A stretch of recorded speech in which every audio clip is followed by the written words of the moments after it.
हाँ, मंगलाचरण। नमो अरिहन्ताणं, नमो सिद्धाणं, नमो आर्याणं, नमो वज्रायणं, नमो लोये सवसाहुणं। मङ्गलं भगवान् वीरो, मङ्गलं गौतमो गणी, मङ्गलं कुन्दकुन्दार्यो, जैन धर्मोऽस्तु मङ्गलम्। सर्वमङ्गल्यमाङ्गल्यं सर्वकल्याणकारकं, प्रधानं सर्वधर्माणां जैनं जयतु शासनं, जैनं जयतु शासनं, जैनं जयतु शासनं। तो हमारे सेमेस्टर 3 स्टार्ट हुआ लास्ट वीक से, और हम चैप्टर 1 मोक्षमा प्रकाशक, तो पहले मोक्षमा प्रकाशक के 2 चैप्टर, फिर 6 डाला, और फिर आगे जो द्रव्य संग्रह है और 12 वो रहेगा। तो हमने पहले पिछले चैप्टर में शुरू में एक तो मंगलाचरण किया, उस तो 2-4 पॉइंट को रिव्यू करके फिर आगे का कि आखिर इस पंच परमेष्टि के पूज्यत्व का कारण क्या, वहां से शुरू करेंगे। तो पिछली बार जो हमने शुरू में समझा था, तो टोडरमल जी ने शुरुआत किया मंगलमयी मंगल करण, कि मंगलमय का मतलब क्या है और मंगल करण का मतलब क्या है। मंगलमय मंगल करण वीत राग विज्ञान, किसी को ध्यान? जो मंगल, जो प्राकृत भाषा में नमस्कार मंत्र है वो मंगलमय है, महामंगल स्वरूप है। हाँ, तो हमारे लिए क्या मंगल है? मंगल का मतलब क्या? आपने सुख बताया को था कि प्रकट सुख को प्रकट को हाँ, वर्तमान में प्रकट करता है। बराबर। कि आपने वो शायद ये ऐसा भी बताया था कि आई थिंक मंगलमय इज मोर लाइक समवन निर्जरा एंड बराबर, मंगलकरण इज मोक्ष। करेक्ट, बराबर। ये कि वर्तमान में और भविष्य में पूर्ण सुखी हूँ, और कैसे सुखी होऊंगा? वीतराग विज्ञान। तो वीतरागता का मतलब सम्यक चारित्र, बराबर, विज्ञान, सम्यक दर्शन, सम्यक ज्ञान। सम्यक ज्ञान, ऐसा। तो इसको लेकर और फिर उन्होंने एक एक परमिष्टि का स्वरूप बताया। तो हल्का हल्का सा हम करते हैं। अनंत का स्वरूप क्या है? अनंत का स्वरूप 2 लाइन में जो कि अपना हम्म, जो अपना गृह त्याग कर देते हैं, जो मुनि धर्म में रहते, मुनि धर्म एक्सेप्ट करते हैं, अपने निज स्वभाव में 4 घाती कर्मों के क्षय करते हैं, अनंत चतुष्टमाय मान को होते हैं, एक्सेप्ट कर विराजमान होते हैं,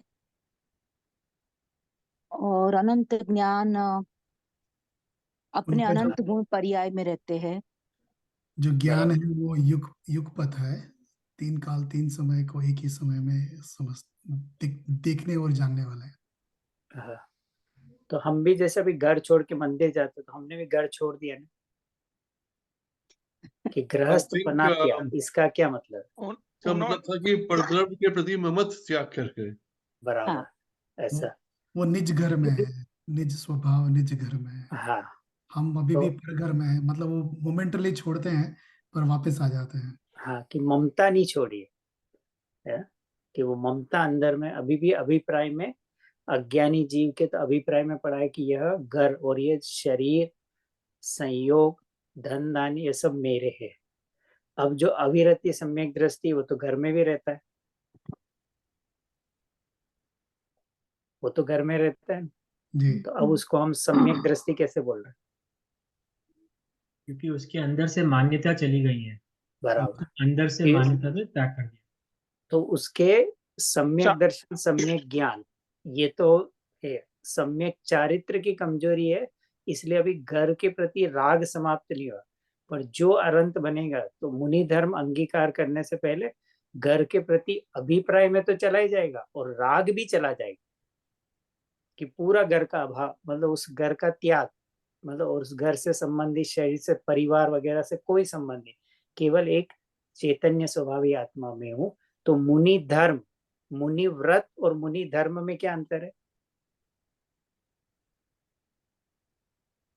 मुनि धर्म मतलब सब कुछ गृहस्थ छोड़ दिया, राग, कषाय, घर, ममता, परिवार सब कुछ छोड़ दिया।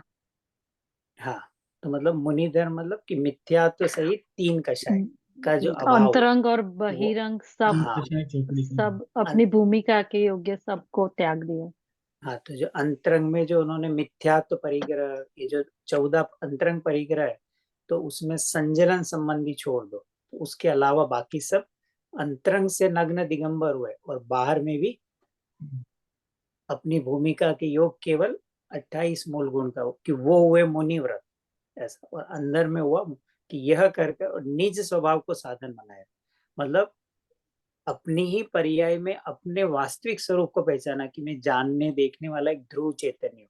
तो अपने स्वभाव, अपने द्रव्य स्वभाव के आश्रय से आनंद सुख प्रकट किया, निज स्वभाव, पर द्रव्य के आश्रय से भी, कि जो भी मुक्ति और जो अनंत सुख प्रकट होगा वो स्वयं के आश्रय से होगा। तो इन अनंत का स्वरूप जानने से हमें क्या प्रेरणा मिली हमारे, कि बाहर में तू लाख कितनी भी सुविधा इकट्ठी कर ले, सुखी नहीं हो सकता। शरीर को कितना भी तंदुरुस्त कर ले, सुखी नहीं हो सकता। कितनी एक्सरसाइज कर ले, कितनी योगा कर ले, सुखी नहीं होने वाला। ये अनंत परमेष्टि के स्वरूप से बताता कि उन्होंने अपने को कैसे शुरू किया, कि द्रव्य में इतना अनंत सुख था, शक्ति थी, तो उस निज स्वभाव को साधन बनाकर जो अंदर में स्वभाव में था वो पर्याय में प्रकट हुआ। तो स्वभाव से तो हम सब भी अनंत है, पर हमें अपनी शक्ति का भान नहीं हो रहा। ये अनंत प्रविष्टि के चिंतवन का विचार करने से हमें नहीं है कि जैसा अनंत का द्रव्य गुण पर्याय है, वैसा ही मेरा भी अनंत का समान द्रव्य गुण पर्याय। तो जैसा अनंत का द्रव्य वैसा मेरा द्रव्य, जैसा उनका गुण वैसा मेरा गुण, जैसे उनकी पर्याय में पूरा विकार चला गया, तो ये पाप और पुण्य मेरा स्वभाव ही नहीं। सूर्य कला कंपैरिजन कर रहे ना दोनों से, तो हम कंपैरिजन कैसे करते हैं कि द्रव्य और गुण तो समान रखेंगे और पर्याय में क्या बोलेंगे कि हमारे तो विकार है, उनके विकार है ही नहीं। कि ये कंपैरिजन नहीं, कि विकार जो पाप और पुण्य थे उनकी आत्मा से अलग हुए, उनके आत्मद्रव्य से, तो मतलब वो मेल था और मल था, अशुद्धि थी। तो पाप और पुण्य मेरे लिए अच्छे कैसे हो सकते हैं जब उन्होंने उस मेल का त्याग कर दिया? तो न तो उनको दया का भाव होता है, न उनको दान का भाव, न पूजा का भाव, कि वो भी मल था, वो भी इम्प्योरिटी थी। तो आत्मा से इम्प्योरिटी निकल गई, तो जो इम्प्योरिटी निकली वो मेरे लिए अच्छी कैसे हो सकती है? ये अनंत के स्वरूप में। और बाद में उन्होंने बताया कि शुद्ध आदि रोगों से रहित, शुद्ध आदि रोग से रहित है और उनके ऐसे कोई विकार नहीं रहते। अन्य देवी देवता है तो वो क्यों हमारे पूजनीय नहीं है? क्योंकि वो कोई शस्त्र के साथ है, कोई स्त्री के साथ है, तो वो सब विषय भोग के सूचक है, इसलिए वो हमारे लिए पूजनीय नहीं हो सकता है। ऐसे फिर सिद्ध परमेष्टि, तो सिद्ध परमेष्टि में इससे और आगे जाके कि घातीय कर्म का नाश करके और कुछ समय बाद वो 4 अघाती कर्म का भी अभाव करके और पूर्ण शुद्ध दशा प्राप्त करते, वो हमारे ध्यान का ध्येय। क्यों? क्योंकि हमें भी उनके जैसा बनना है कि अपने अंदर से जितना शरीर, राग और कर्म का मल है ये अलग होकर और उनके जैसी पूर्ण शुद्ध दशा प्रकट हो, ये मेरा ध्येय है। इसलिए अनंत के स्वरूप को तो चिंतवन में लेते हैं, क्योंकि अनंत भी संसारी है, क्योंकि अघाती कर्म का अभाव नहीं हुआ।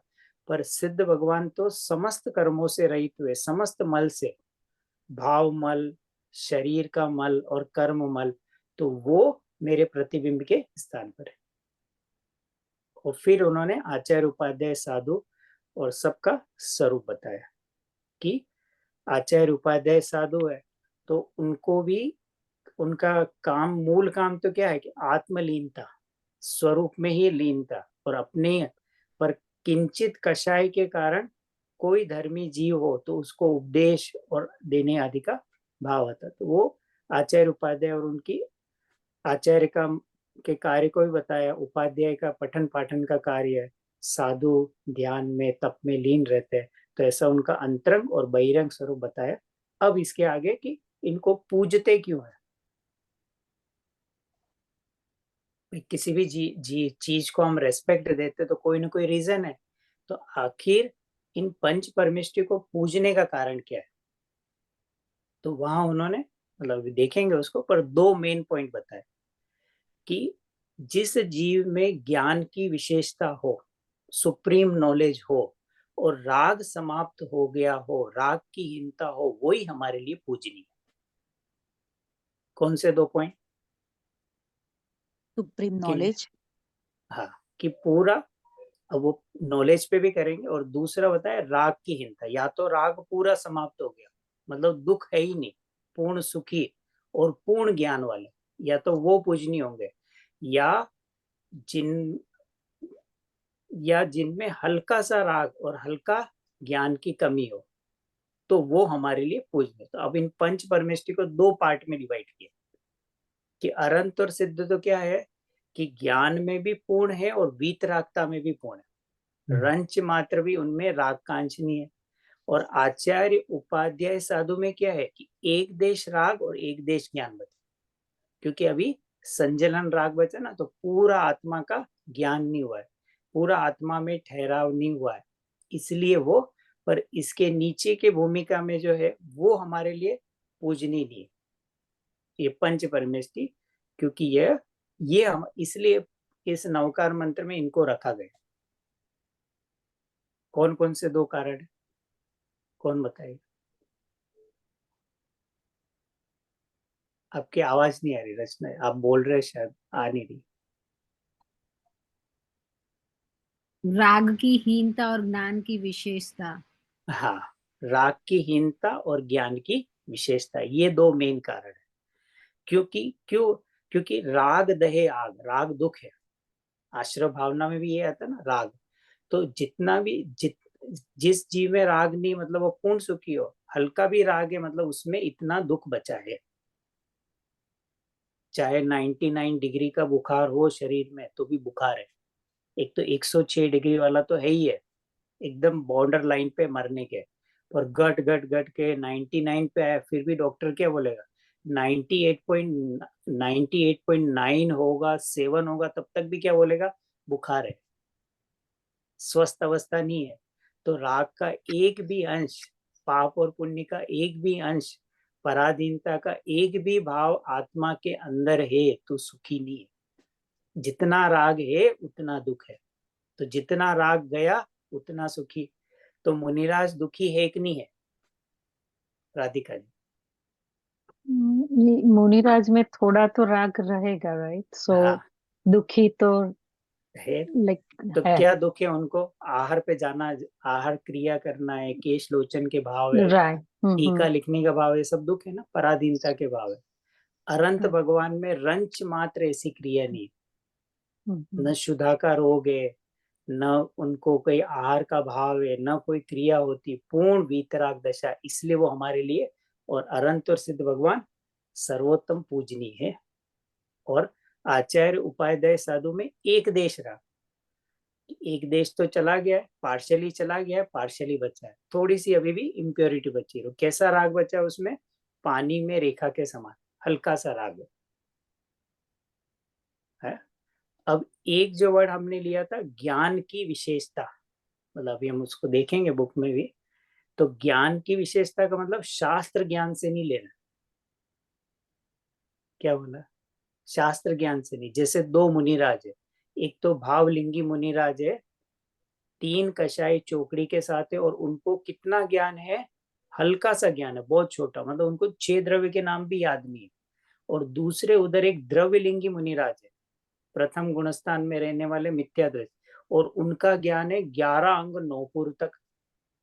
तो अब इस शास्त्र ज्ञान के कारण वो पूजनीय नहीं हुए, ये आत्म ज्ञान के कारण है, क्योंकि उनका उपयोग आत्मा में इतना ठहरा है।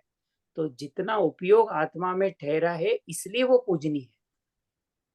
अरे रचना जी, कश्मीरा जी, किन्नरी, कि ज्ञान से हम हमेशा क्या लिखते हैं?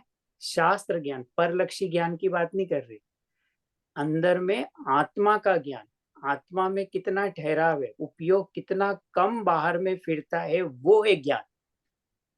तो अनंत भगवान का उपयोग तो आत्मा में ही ठहर गया है, तो भले ही उनके ज्ञान में लोकालोक प्रकाशित होता है, वो कहाँ देखते हैं? अपने चैतन्य को। और मुनिराज की भी उनसे थोड़ी सी नीची दशा है, तो थोड़े समय के लिए उपयोग बाहर जाता है, पर मैक्सिमम समय उपयोग कहाँ रहता है? अंदर में। अपने उपयोग को इधर उधर नहीं फिराते, इसका नाम है ज्ञान। पर हर मुनिराज को तो सेम नहीं होता है ना? मतलब अंदर में वीतरागता तो एक जैसी रहेगी ना, छठे सातवें गुणस्थान में, तो उनकी कक्षा हाँ। तो एक जैसी है ना, तो जैसी। वीतरागता एक जैसी है।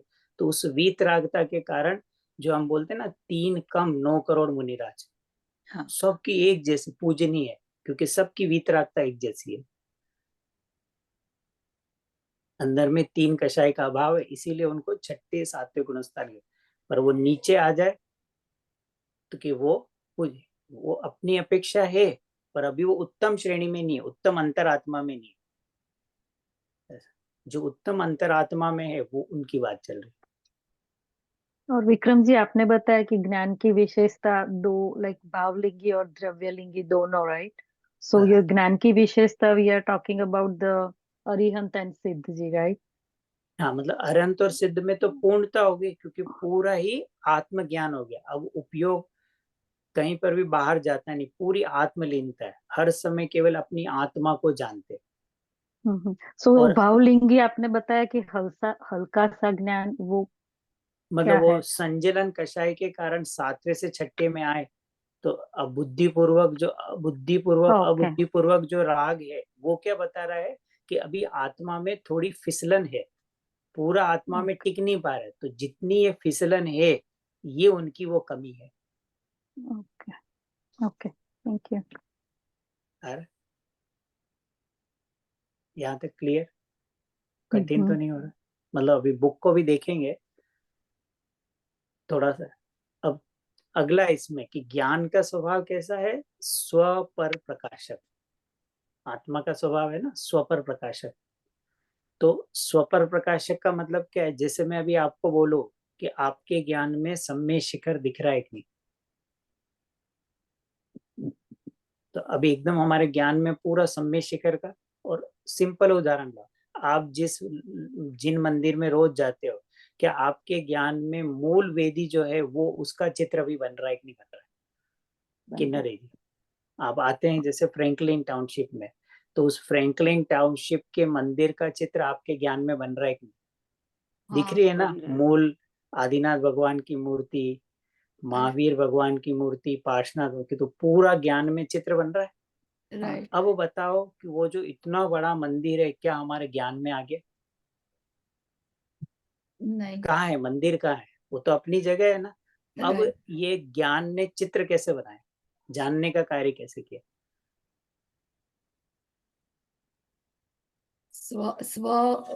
खुद के आत्मा की इसमें दृढ़ता की वजह से। हाँ, मतलब हमारे में शक्ति है ना, ज्ञान हमारा गुण है, द्रव्य गुण और पर्याय। जैसे पुद्गल का गुण रंग है, तो इसलिए तो हरा पीला होता है। तो हमारे में जानने की शक्ति है, इसलिए उस ज्ञान ने यहाँ बैठकर हूबहू वैसा का वैसा फोटो बना दिया है, बना। तो अब इसमें स्वपर प्रकाशक क्या है कि स्व का मतलब है कि अपना आत्म तत्व, और पर मतलब कि वो जो जगत के पदार्थ है उस संबंधी अपना ज्ञान। जगत का पदार्थ तो अपनी जगह है, और हमारे ज्ञान में वो जो मंदिर है, जो सम्य शिखर है, उसका पूरा का पूरा ज्ञान हमें आया। तो ज्ञान में सम्य शिखर नहीं आया, पर सम्य शिखर संबंधी हमारा ज्ञान आया। तो अज्ञानी क्या करता है कि ये जो पर संबंधी ज्ञान है, इसमें आसक्त रहता है। पर प्रकाशक में उसने स्व आत्मा को पहचाना नहीं। और जो ये पंच परमेष्टि हैं, तो अनंत भगवान तो अपने स्व द्रव्य में लीन हो गए। अब पूरा विश्व उनके ज्ञान में प्रतिबिंबित होता है, वो उसमें कोई व्यापार नहीं करते, न उनके लिए कोई अच्छा है न बुरा है, केवल एक ज्ञायक भाव में रहते हैं। और जो आचार्य उपाध्याय साधु है उनके लिए थोड़ी अभी अस्थिरता है, पर उन्होंने ज्ञान को विशेष रूप से पकड़ा हुआ, उपयोग अंदर में ठहरता है, इसलिए 3 कषाय चौकड़ी का अभाव है, इसलिए उतनी शांति, वीतरागता और आनंद चलता है। तो विक्रम जी, एक छोटा हाँ जी। एक क्वेश्चन आता है कि जो आपने एग्जांपल दिया ना कि मंदिर तो चलो हमने दर्शन किया हुआ था, हमने देखा हुआ है, ठीक है, हमारे ब्रेन में कोई एक स्टोरेज है उसकी ना, तो समझ आ जाता है। तो थोड़ा मतलब फिर एक क्वेश्चन उठता है कि जो मतलब केवल ज्ञानी होते हैं वो पूर्व पर्याय कैसे जान लेते हैं? वो कभी देखी तो होती नहीं है, मतलब ब्रेन में स्टोरेज तो नहीं होती है ना। मतलब मैं साइंस के हिसाब से सोच रहा हूँ कि हमारे तो इसलिए ज्ञान में आता है कि हमारे ब्रेन में स्टोरेज है एक इमेज की ना, ठीक है, तो वो जब हम कोशिश करते हैं तो हम जाके उस एरिया से निकाल के लाते हैं इमेज और दिखा देते हैं, ठीक है। तो जो केवल ज्ञान वाले जो करते हैं वो वो क्या करते होंगे? थोड़ा सा वो जब आपने छेड़ दिया टॉपिक था ना, तो अब जैसे बोला ना कि हमारे ज्ञान में स्टोरेज है इसलिए आता है, बराबर है। अब हम इस तर्क से चले तो बताओ 7th क्लास में फर्स्ट दिन हिंदी के टीचर ने कौन सा चैप्टर पढ़ाया था? 7th क्लास तो सबने पढ़ी है ना। अब वो पहले दिन हिंदी के चैप्टर में हमने कौन सा, टीचर भी याद आ जाएगी किसी को, टीचर से किसी को विशेष लगाओ तो टीचर का फोटो भी याद आ जाएगा। अब फर्स्ट दिन अगर स्टोरेज है तो अभी क्यों नहीं आ रही है? अच्छा ठीक है, 8 दिन पहले शाम को हमने कौन सा भोजन खाया था? कौन सी रोटी बनाई थी? कितनी रोटी खाए थे कि चावल खाए थे? ये तो बहुत पुरानी होगी। 8 दिन पहले स्टोरेज वाली पर्याय लेकर आओ। नहीं है। नहीं है तो उससे क्या सिद्ध हो रहा है कि हमने देखा है इसलिए ज्ञान हो रहा है। तो फिर केवल ज्ञान तो कभी होगा ही नहीं, क्योंकि अनंत भगवान तो मध्य लोक में रहेंगे, तो अब वो कभी नरक तो गए ही नहीं। और भविष्य की पर्याय तो वो देख ही नहीं पाते ना, अभी भविष्य की पर्याय हुई नहीं, तो फिर केवल ज्ञान कैसे आएगा? तो ये क्या बता रहा है कि ज्ञान तेरी शक्ति है और शक्ति कभी अधूरी नहीं होती।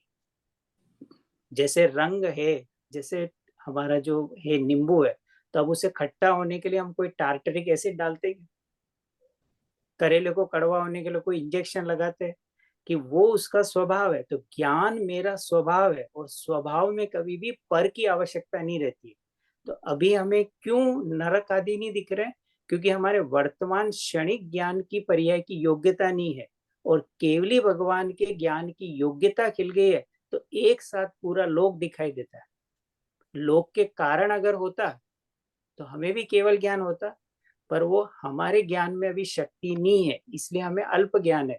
और उनके ज्ञान पर्याय की शक्ति खिल गई है, इसलिए उनको पूरा 3 लोग एक ज्ञान की पर्याय में दिखता है। अच्छा क्वेश्चन। सो एक पॉइंट और है उसमें Vikram ji, I wanted to add. Pankaj, आपने बोला कि अपने आप ब्रेन होता है, राइट?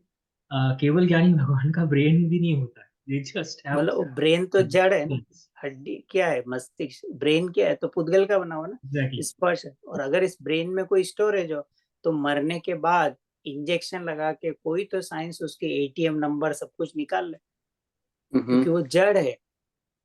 तो अगर ज्ञान इस शरीर का गुण होता तो मरने के बाद भी इसको पता रहना चाहिए था, पर इसके स्पर्श, रस, गंध, वर्ण तो रह जाते हैं। पर ज्ञान अलग होता है, तो अलग होता है तो क्या बताता है कि वो शरीर का गुण नहीं, वो अंदर में वो जो आत्मा है उसका गुण है, वो उसके साथ था जो अलग हो, ऐसे उसकी सिद्धि हो।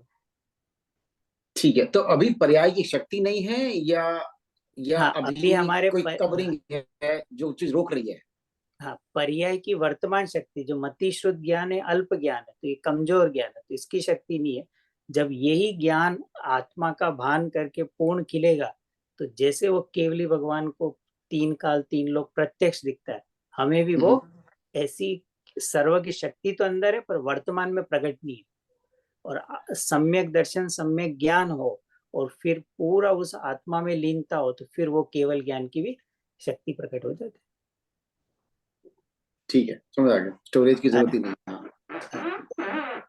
है। श्रद्धा जी, राधिका जी। तो इसलिए यहाँ जो वर्ड आया ना ज्ञान की विशेषता, तो ज्ञान की विशेषता से शास्त्र ज्ञान नहीं लेता। ज्ञान की विशेषता मतलब आत्मा में उपयोग कितना लगा हुआ है, अब ये प्रकरण को हम थोड़ा सा पढ़ते हैं। मूल तो हमने समझ लिया है बस। विक्रम जी, वो मतलब भगवान अरिहंत जो भी बनते हैं तो वो अवधि ज्ञान के भी धारी होते हैं, मतलब उन्हें तो भगवान को तो ऑलरेडी सब पूर्ण कुछ। केवल ज्ञान हो गया, तो केवल ज्ञान होने के बाद बाकी 4 आवरण वाले ज्ञान की जरूरत नहीं, उनको निरावरण ज्ञान प्रकट हो गया। तो केवल ज्ञान अकेला रहता है क्योंकि अब तो वो सब हाँ। जान सकता है ना।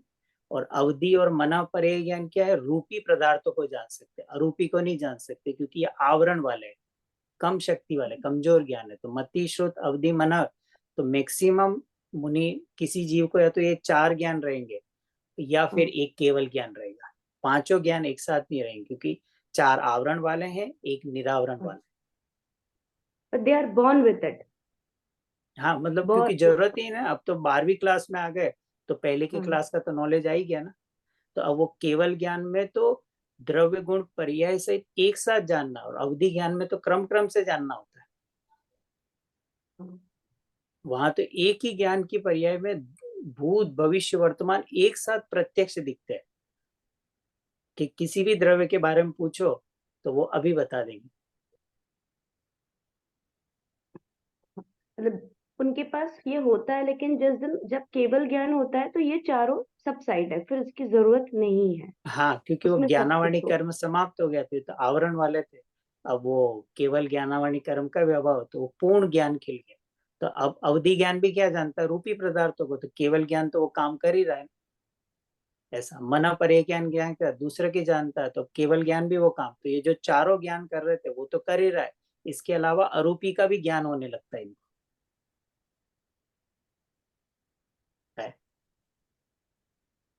विक्रम जी, एक प्रश्न था। जो हाँ, जैसे देखो मेरे ज्ञान की पर्याय है, ठीक है, तो वो हाँ, बदल सकती, राइट? आज जो पर्याय है ज्ञान की पर्याय, योग्यता नहीं है आज मान लो, लेकिन कल उसकी योग्यता बढ़ सकती, राइट? ये पॉसिबल है ना? हाँ, बढ़ सकते हैं ना। इसीलिए तो हुआ कि जब महावीर भगवान को केवल ज्ञान हुआ तो उसके जस्ट पहले उनको कौन सा ज्ञान था।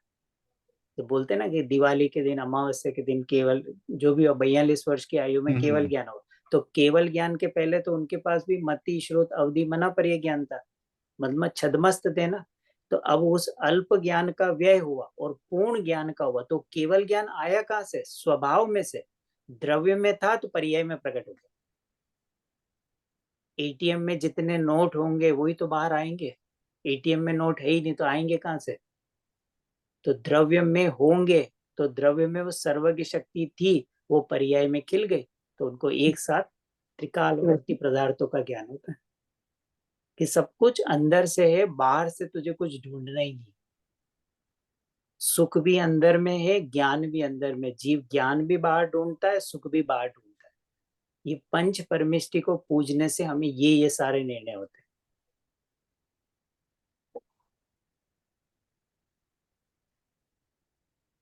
हैं। क्लियर है यहाँ?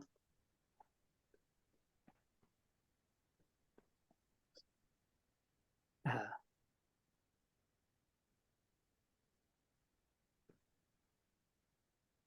तो अभी जो हमने समझा ये वाला कि पूज्यत्व का कारण, तो जो अभी समझा उसको बस पढ़ता हूँ।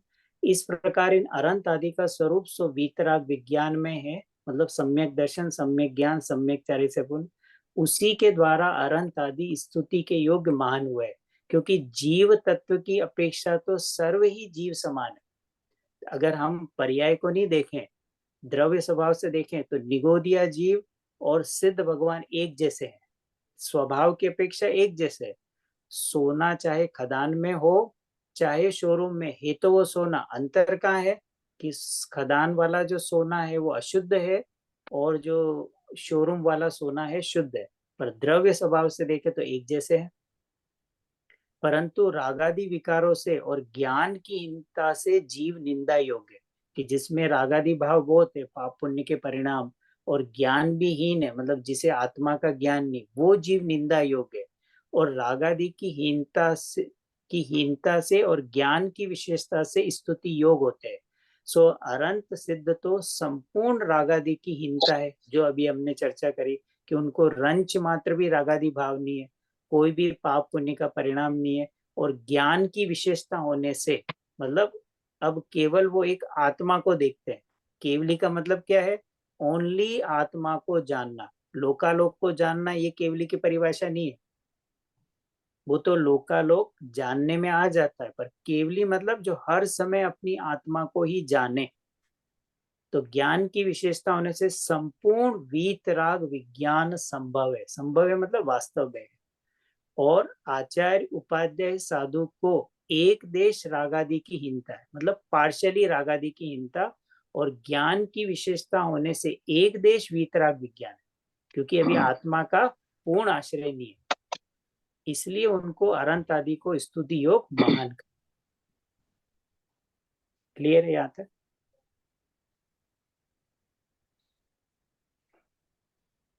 हाँ, अब आगे कि ये जो अनंत आदि पद है, तो इन्हें मुख्य रूप से तो तीर्थंकर और गौण रूप से सर्व केवली को प्राकृत भाषा में अरंत और संस्कृत में अरंत ऐसा जानना। मतलब मुख्य रूप से अरंत में तीर्थंकर है, बट उसके साथ साथ में जो सामान्य केवली है, मुख केवली, अंतकृत केवली, उपसर्ग, वो सब भी इसमें आते हैं। और तथा 14 गुणस्थान के अनंतर समय से लेकर सिद्ध नाम जानना, मतलब जो 13वें 14 गुणस्थान तक कि वो सब है।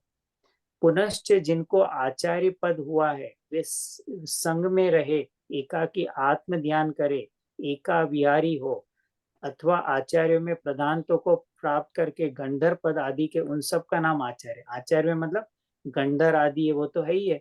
इसके अलावा कोई आचार्य एका विहारी भी होते हैं, कोई संघ में भी रहकर संघ का संचालन करते, उन सब का नाम आचार्य है। पुनश्च जो पठन पाठन जो अन्य मुनि करते हैं और जिनको आचार्य का द्वारा दिया गया उपाध्याय का नाम प्राप्त है, वे भी आत्म ध्यान करते हुए उपाध्याय का ही नाम पाते हैं। तथा जो पदवी धारक नहीं है वे सर्व मुनि साधु संघ के धारक जानना। तो यहाँ पर वो तीनों पांचों के बताया, अरंत सिद्ध आचार्य उपाध्याय साधु। यहाँ ऐसा नियम नहीं है कि पंचाचार से आचार्य पद होता है, पठन पाठन से उपाध्याय होता है, और मूल गुण के साधन से साधु पद होता है। मतलब कोई माने कि भाई पंचाचार का पालन करता है तो वो आचार्य, पठन पाठन कर रहा है तो उपाध्याय, और मूल गुण का पालन कर रहा है साधु, क्योंकि ये क्रिया तो सर्व मुनियों के साधारण है। 28 मूल गुण का पालन तो सब करेंगे, आचार्य उपाध्याय साधु पठन पाठन भी कर रहे हैं, और पंचाचार का पालन भी सब करते हैं, साधु भी करते हैं, आचार्य भी करते हैं।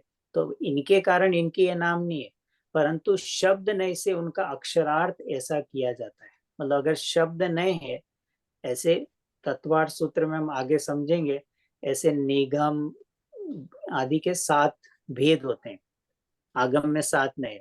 तो अगर हम शब्द नय से ऐसा अर्थ करें तो क्या रहेगा कि जो पंचाचार का पालन करे आचार्य पद है, पठन पाठन का करे उपाध्याय, तो ये तो सब साधु करते, तो फिर क्या सब आचार्य और उपाध्याय हो जाएंगे? कि नहीं, समरूढ़ी नय से पदवी की अपेक्षा आचार्य आदि नाम जानना। कैसा कि जिस प्रकार शब्द नय से जो गमन करे उसे गाय कहते हैं, सो गमन तो मनुष्य आदि भी करते, पर समरूढ़ी नय से पर्याय अपेक्षा नाम है, उसको यहाँ समझना। ये थोड़ा सा समझने लायक। क्या बता रहे कि जैसे शब्द नय से इनका करे कि जो पंचाचार का पालन करते आचार्य है, पठन पाठन का काम करे उपाध्याय है, और मूल गुण का काम करे, पर किसी समय कोई साधु पठन पाठन का काम करे तो क्या उपाध्याय का नाम दे देंगे? अक्षर से तो यही आता है, शब्दार्थ से। तो बोल रहे कि नहीं, रूढ़ी से नाम दिए। सम रूढ़ी नहीं क्या बताता है कि जैसे जगत में गो शब्द है, ठीक है, तो गो शब्द के कोई भी मीनिंग है, पर जगत में गो शब्द किसके लिए यूज किया जाता है? गाय के लिए।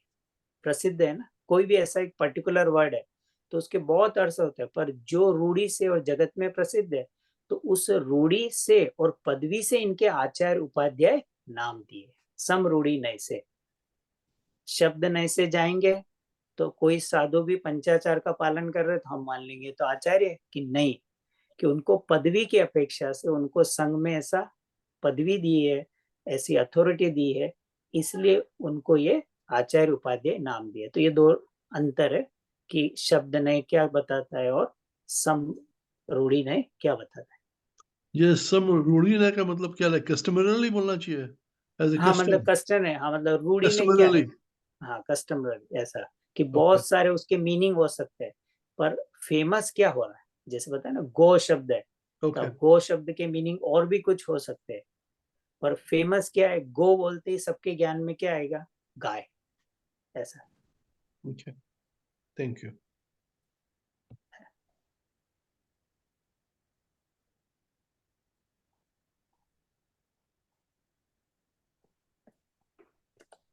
हाँ, क्लियर है यहाँ तक?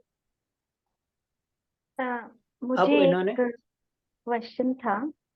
हाँ जी, ये जो शुरू में हमने जब स्टार्ट किया था तो आपने पूछा था मुनि धर्म और मुनि व्रत में क्या अंतर है, तो हम हाँ, इसको इस प्रकार से सोच सकते हैं कि मुनि धर्म निश्चय है और मुनि व्रत व्यवहार है, ये भी बराबर, बोला जा बिल्कुल सकता हाँ, ये भी बोला था, निश्चय व्यवहार है। व्रत।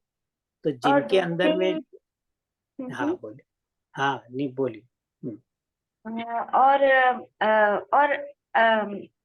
अरिहंत आचार्य साधु अभी जैसे उपाध्याय मतलब कभी सुना नहीं कि कोई ऐसे उपाध्याय हाँ, क्योंकि उपाध्याय आजकल के जो, मतलब देखा हाँ नहीं। हाँ, क्योंकि उपाध्याय के हमने सुना ना 25 गुण है, तो 11 अंक 25 के जो 12 अंक के धारी है, तो वर्तमान हाँ में हाँ, ऐसा है ही नहीं, इसलिए वो दिखाई नहीं देते। 12 अंक के तो धारी तो थी। उनको मतलब वो 12 अंक के विशेष पाठी होते हैं, इसलिए द्वादशांक के पाठी होते हैं, उनको ये उपाध्याय की संज्ञा। तो वर्तमान में तो ये ज्ञान किसी के पास है नहीं, इसलिए वो पद दिखाई नहीं देते। तो वर्तमान में हम क्या बोलेंगे, कितने एक अंक भी शायद ऐसा नहीं किसी के पास हाँ, मतलब होता है एक अंक का भी ज्ञान नहीं रहा वो, उसके ज्ञान बाद भी मतलब थोड़ा सा प्रयोजनभूत ज्ञान है।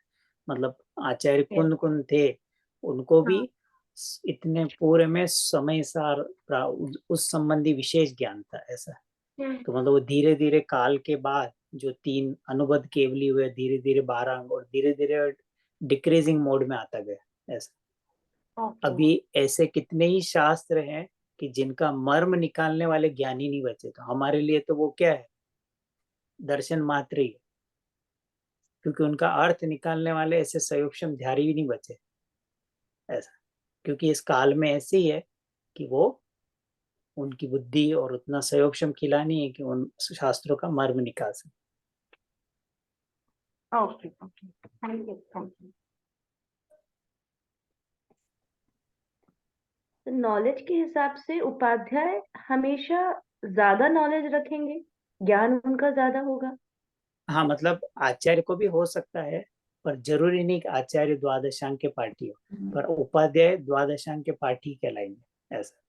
पर क्यों उनको आचार्य ने बनाया, क्योंकि वो संघ का संचालन करने जितना इतनी धैर्यता और अपने चारित्र में इतनी दृढ़ता नहीं रहती, पर आचार्य एकदम इन सब के पालन में और संघ को सही दिशा में ले जाते हैं, ऐसे प्रिंसिपल का जैसा काम करते चरित्रार्थ ज्यादा है उनका, जो भी हैं। हाँ, मतलब ज्ञान है ज्ञान वो भी होता है, चरित्रार्थ है। पर हाँ हो सकता है कि वो पूरा किसी विषय में उनको भी पूरा नहीं हो, पर उनके संग में रहते हैं कोई, तो फिर उनको भी कभी कोई पूछे तो वो उनको ये बोलेंगे कि आप इन उपाध्याय के पास जाओ, और स्वयं को भी शंका होगी तो चर्चा करने में हिचकिचाते नहीं है। ऐसा नहीं सोचेंगे कि मैं बड़ा हूँ, ये है, कि उनको भी अंदर में कभी कोई हुई तो वो भी उपाध्याय को बुलाकर उनके साथ चर्चा करके और अपना समाधान करते ओके। हैं। हाँ, तो अब इसके आगे उन्होंने क्या कि अब तीर्थंकर को और सबको नमस्कार किया है, ऐसा। तो यहाँ सिद्धो, अब यहाँ उन्होंने प्रश्न बताया कि यहाँ सिद्धो, तो सिद्ध तो अरंत से बड़े होते, तो फिर सिद्धों को पहले नमस्कार नहीं करके अरंत को पहले क्यों नमस्कार किया, ऐसा संदेह उत्पन्न होता है। उसका समाधान है कि अपना प्रयोजन सदने की अपेक्षा से सो अरंत उपदेश आदि का प्रयोजन विशेष सिद्ध होता है, इसलिए पहले नमस्कार किया। क्योंकि समोषण में जो ध्वनि कीर्ति है वो अरंत भगवान की कीर्ति है। अरंत भगवान हमें मोक्ष का मार्ग, तो हमारा जो मोक्ष का प्रयोजन वो सिद्ध करते हैं, इसलिए प्रयोजन की अपेक्षा से अरंत को सिद्ध से पहले हम वंदन करते हैं। क्लियर है? ये पॉइंट क्लियर है ना, कि क्यों हम अरंत को पहले, वैसे बड़े तो हमारे लिए सिद्ध हैं 8 कर्म रही, पर प्रयोजन की अपेक्षा से, क्योंकि वही हमें हित का उपदेश देते हैं, हमें इस जिन मार्ग में लगाने में, मोक्ष मार्ग, इसलिए उसकी अपेक्षा से उनको नमस्कार है। अब इनके अगले पैराग्राफ में कि भाई ये अरंत आदि का स्वरूप का चिंतन किया, स्वरूप चिंतन करने से विशेष कार्य होती है, तो अरंत आदि को पंच परमेष्टि कहते हैं। तो पंच परमेष्टि मतलब कि जिससे हमारा परम इष्ट, हमारे जो सुख की प्राप्ति हो, हमारे जो निराकुलता है, वो इन परमेष्टि से सार्थक होती है। इसलिए पंच जो परम इष्ट है, इनको समहार समुदाय, उसका नाम पंच परमेष्टि। तो पांचों का समुदाय मिला के पंच परमेष्टि, कि इनसे हमारा जो प्रयोजन है वीतरागता का, निराकुलता का, शांति का, वो इनसे सिद्ध होता है। अब आगे मैं थोड़ा सा इसको छोड़ रहा हूँ। तो अब इन्होंने वर्तमान में जितने 20 तीर्थंकर है, अपने जो भरत क्षेत्र के 24 तीर्थंकर है, उनको वंदन किया। पांचों कल्याणक जो पूज होके सिद्धालय में, उनको नमस्कार किया। और फिर वर्तमान में जो 20 विदेह के तीर्थंकर है, उनको भी नमस्कार किया। और किस लिए? क्योंकि वो इस वर्तमान काल में अभी मौजूद है। तो ये करके उनको, टोडरमल जी ने उनको नमस्कार किया। तो तीर्थंकर को नमस्कार करने के बाद, 20 विदेह को नमस्कार करने के बाद, उन्होंने किसको नमस्कार किया है? अकृत्रिम और कृत्रिम जिनालय को। त्रिलोक में अकृत्रिम जिनबिंब विराजमान है, और मध्य लोक में विधि पूर्वक कृत्रिम जिनालय है, उनको किया। क्यों? क्योंकि जिन मंदिर और समोषण में बैठे अरंत में क्या अंतर है कि जिन मंदिर में जो अरंत भगवान है, उनकी केवल दिव्य ध्वनि नहीं खिलेगी, पर जो प्रयोजन उनसे सत्ता है, जो साक्षात केवली है समोषण में, यही प्रयोजन इनसे भी सिद्ध होता है। तो इसको उन्होंने बताया, इस कारण मैं इन जिन बिंबों को भी नमस्कार करता हूँ। और फिर उन्होंने आगे केवल ज्ञान की दिव्य ध्वनि के द्वारा जो गंडर आदि है, जो और उसके द्वारा जो जिनवाणी की रचना की है, जो अंग प्रकीर्ण, जो 12 अंग की रचना होती है, उनको उन्होंने वंदन किया। क्यों? क्योंकि ये जो जिनवाणी है, ये जिनेन्द्र की ही वाणी है, जो गंडर और उनके आचार्य द्वारा रची जाती है, और जो शादवाद शैली में लिखी हुई है, न्याय मार्ग से विरुद्ध है। उस वाणी में कोई भी वस्तु स्वरूप के विरुद्ध कोई बात आती नहीं है। तो उसको भी हमारा नमस्कार हो। तो पहले तीर्थंकर को नमस्कार, फिर अकृत्रिम जिनबिंब को नमस्कार, फिर जिनवाणी को नमस्कार, और फिर बाद में चेतालय, आरिका, श्रावक, तीर्थ क्षेत्र, जहां जहां कल्याणक काल हुए, उन सब काल को, रत्न त्रय के भाव को, जो मेरे नमस्कार है उन्हें नमस्कार करता हूँ। तथा जो किंचित विनय करने योग्य, कि जो मेरे समान ही सम्यक दृष्टि हो, या मुझसे नीची दशा में कोई सम्यक दृष्टि हो, उसको मैं यथायोग विनय करता हूँ। इस प्रकार समस्त इष्टों को सम्मान करके मंगल किया है। क्लियर यहाँ तक?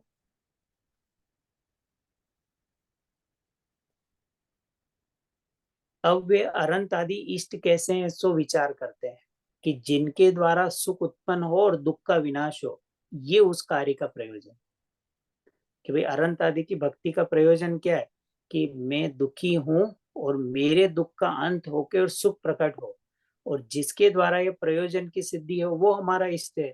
तो हमारे इस अवसर में वीतराग विशेष ज्ञान का होना वही प्रयोजन है, क्योंकि उसी के द्वारा निराकुल सुख की प्राप्ति होगी और आकुलता का नाश होगा। है? तो इस पूज्य आदि में क्या? हाँ, एक प्रश्न ये है यहाँ पर कि इन्होंने यहाँ लिखा कि चैत्यालय, आरिका और इन सबको तो मैं नमस्कार करने योग्य उन्हें नमस्कार करता हूँ, तथा जो किंचित विनय करने योग्य हैं उनको यथा योग्य विनय करता हूँ। इसका मतलब जो और लोग हैं उनको नमस्कार नहीं कर रहे हैं। हाँ, मतलब एक तो जो है, जो मेरे ही समान है, मेरे पद पे, उनको तो, और जो मुझसे नीची दशा में जो सम्यक दृष्टि, जैसे कोई पंचम गुणस्थान वर्ती श्रावक हो, तो अब जो चौथे गुणस्थान वाला अवरती है, वो उनसे नीची दशा में, तो उनको बोल रहे हैं कि किंचित विनय योग करने योग। ऐसा कि जो उनको इस नमस्कार नहीं कर रहे हैं। हाँ, तो अपने से बड़े जो एलक शुल्लक है उनको तो मैं वंदन करता ही हूँ, जो मेरे समान है मेरे उनको भी वंदन करता हूँ, और जो मुझसे नीचे है की दशा में जो सम्यक दृष्टि जीव है उनको भी मैं विनय पूर्वक वंदन करता हूँ। ये किंचित विनय करने योग्य का बंधन। ठीक है, थैंक यू। तो अंत में जो आए ना कि निराकुल सुख की प्राप्ति, तो सुख अनंत भगवान को जो सुख प्रकट हुआ है वो कहाँ से प्रकट हुआ है? शरीर में से सुख आ रहा है, बाहर में समोश्रण है वहां से सुख आ रहा है, सो इंद्र उनकी पूजा कर रहे सुख आ रहा है, कि कहाँ से सुख आ रहा है? वो अपनी अपने आत्मा में स्वयं भी हो आत्मा गए हैं, उससे सुख आ रहा है उनको। स्वयं से सुख आ रहा है ना। तो हाँ, तो अब जो हम ये जो सीख रहे हैं प्रैक्टिकल जैनिज्म, राइट, अब हमारा प्रयोजन क्या है कि हर जना लाइफ में खुश रहना चाहता है। अब हम खुश रहने के लिए क्या क्या चाहते हैं? बड़ा पद मिल जाए, अच्छी नौकरी मिल जाए, अच्छा बिजनेस हो जाए, किराए का घर छोड़ के बड़ा बंगला हो जाए। हमारा सुख ये है कि तूने आज तक पंच परमेष्टि का स्वरूप जाना ही नहीं।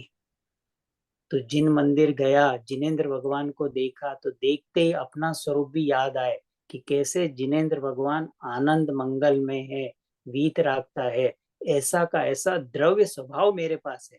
यह देखकर जिन दर्शन सम्यक दर्शन में निमित्त बन जाता है। जिन प्रतिमा जिन सार की, कि वो जिनेंद्र भगवान कैसे अपने आत्मा में लीन है, तो उनके हाथ पे हाथ धरी हुई मूर्ति वो क्या बता रही है कि ये तेरे दौड़ने भागने से कुछ मिलने वाला नहीं है।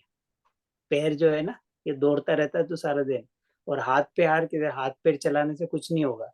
कितने ही कंप्यूटर के बटन दबा दे, कितने ही तू एक्सेल शीट बना ले, सुखी नहीं होने वाला है तू। और नासा अगर दृष्टि क्या बता रही, ना आशा, जगत से कोई आशा नहीं है, अपने स्वभाव में लीन है, तोड़े कृत्रिम संबंध प्रभु तूने। हम कृत्रिम संबंध बनाने में लगे हुए हैं और भगवान ने सारे संबंध तोड़ दिए। कि वो जो निराकुल सुख है वो तेरे अंदर पड़ा है, तू कोश है, और तू उस निराकुल सुख को अपने अंदर में ढूंढने के बजाय बाहर ढूंढता है। कि कैसा मूर्ख है। ये पंच परमेष्टि के स्वरूप से हमें है। तो रोज सुबह उठकर जो हम बोलते हैं नवकार मंत्र, तो एकदम ऐसा आनंदमय स्वरूप हमारे ज्ञान में झलकना चाहिए। वो 9 बार नवकार मंत्र ऐसे टेप रिकॉर्डर की तरह नहीं चलना चाहिए, नमो रियंताणम नमो सिद्धाणम नमो आय, आदत हो गई। एकदम उनका स्वरूप अंदर में हो, तो वो नवकार मंत्र का स्वरूप उसी समय हमें आत्म दर्शन के लिए सहायक होगा। है ये पूज्य, इसमें ये टोडरमल जी ये बताना चाह रहे हैं कि वो निराकुल सुख के लिए है। तो जगत तो बाहर विषयों में भाग रहा है, और तुझे तो ऐसे पंच परमेष्टि मिले हैं, और वो कैसे सुखी हुए, और उनकी वाणी को समझकर, और तू भी भेद विज्ञान प्रकट करके, और तू भी पूर्ण सुखी हो सकता है। कितनी तीर्थ यात्रा करे कि मोक्ष चला जाए, कितने विधान करे कि मोक्ष चला जाए, ये सब राग की क्रिया है। कि वीतरागता ही, कि इनसे वीतरागता हमें निकालने, कैसे वो वीतरागता को स्वभाव में तो है, द्रव्य में पर्याय में भी पूर्ण प्रकट हुई, इसलिए वो हमारे पूजनीय है। अब आगे जो प्रकरण है वो अनंत आदि को लेके,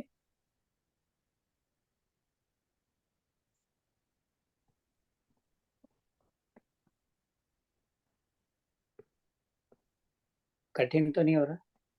नहीं।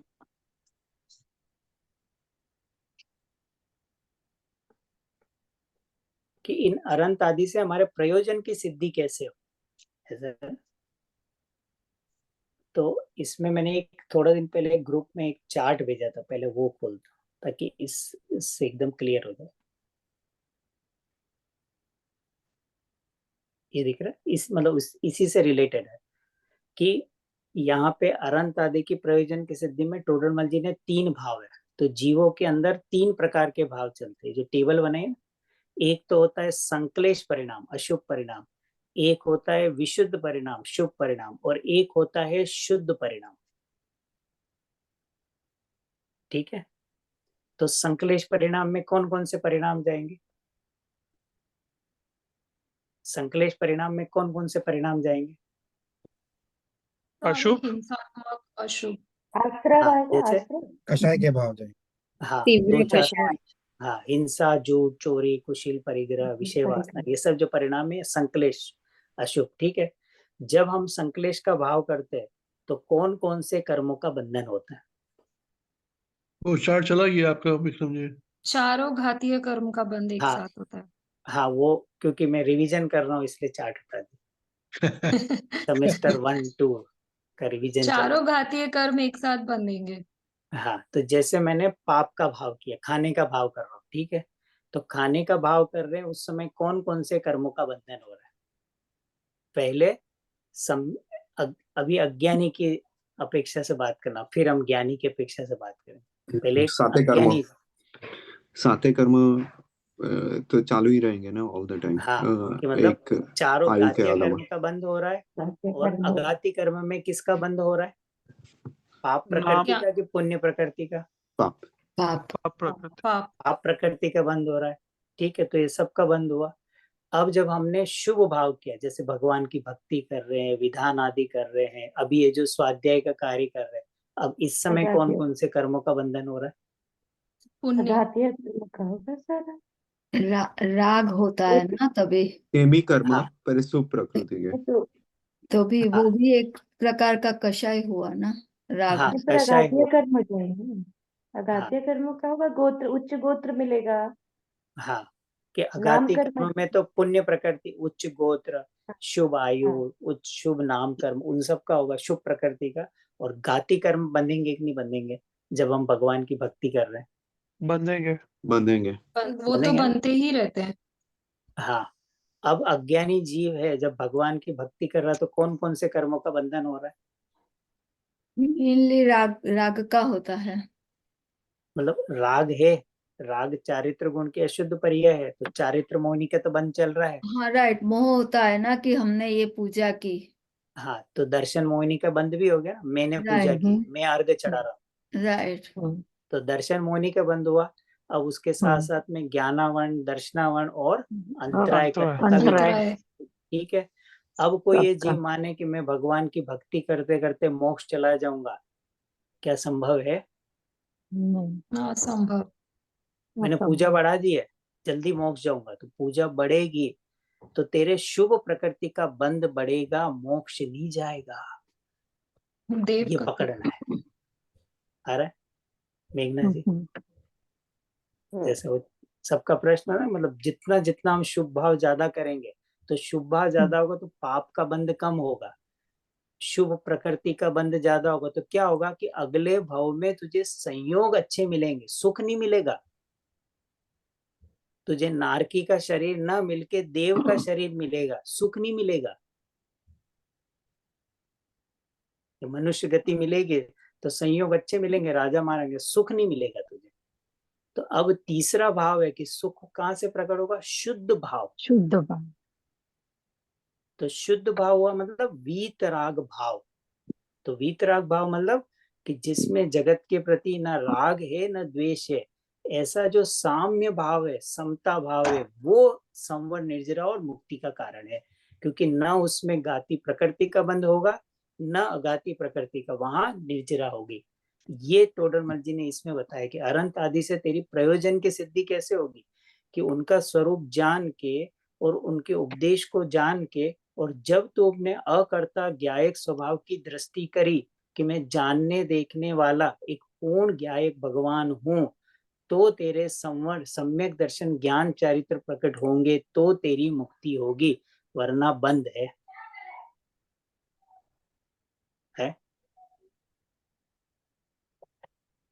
तो अब उन्होंने इस प्रकरण में एक और भी प्रश्न रहा कि अगर तेरे शुभ भाव होंगे तो क्या होगा कि पाप का बंध नहीं होगा, पुण्य होगा, और शुभ भाव की तीव्रता होगी, मतलब बहुत अच्छे भाव और उत्कृष्ट, अरे जिन मंदिर बनाना, अरे ये तीर्थ यात्रा जाना, तो विशुद्ध भाव की तीव्रता हुई तो क्या हुआ कि उस समय पाप प्रकृति का अपकर्षण होकर पुण्य प्रकृति का उत्कर्षण होगा।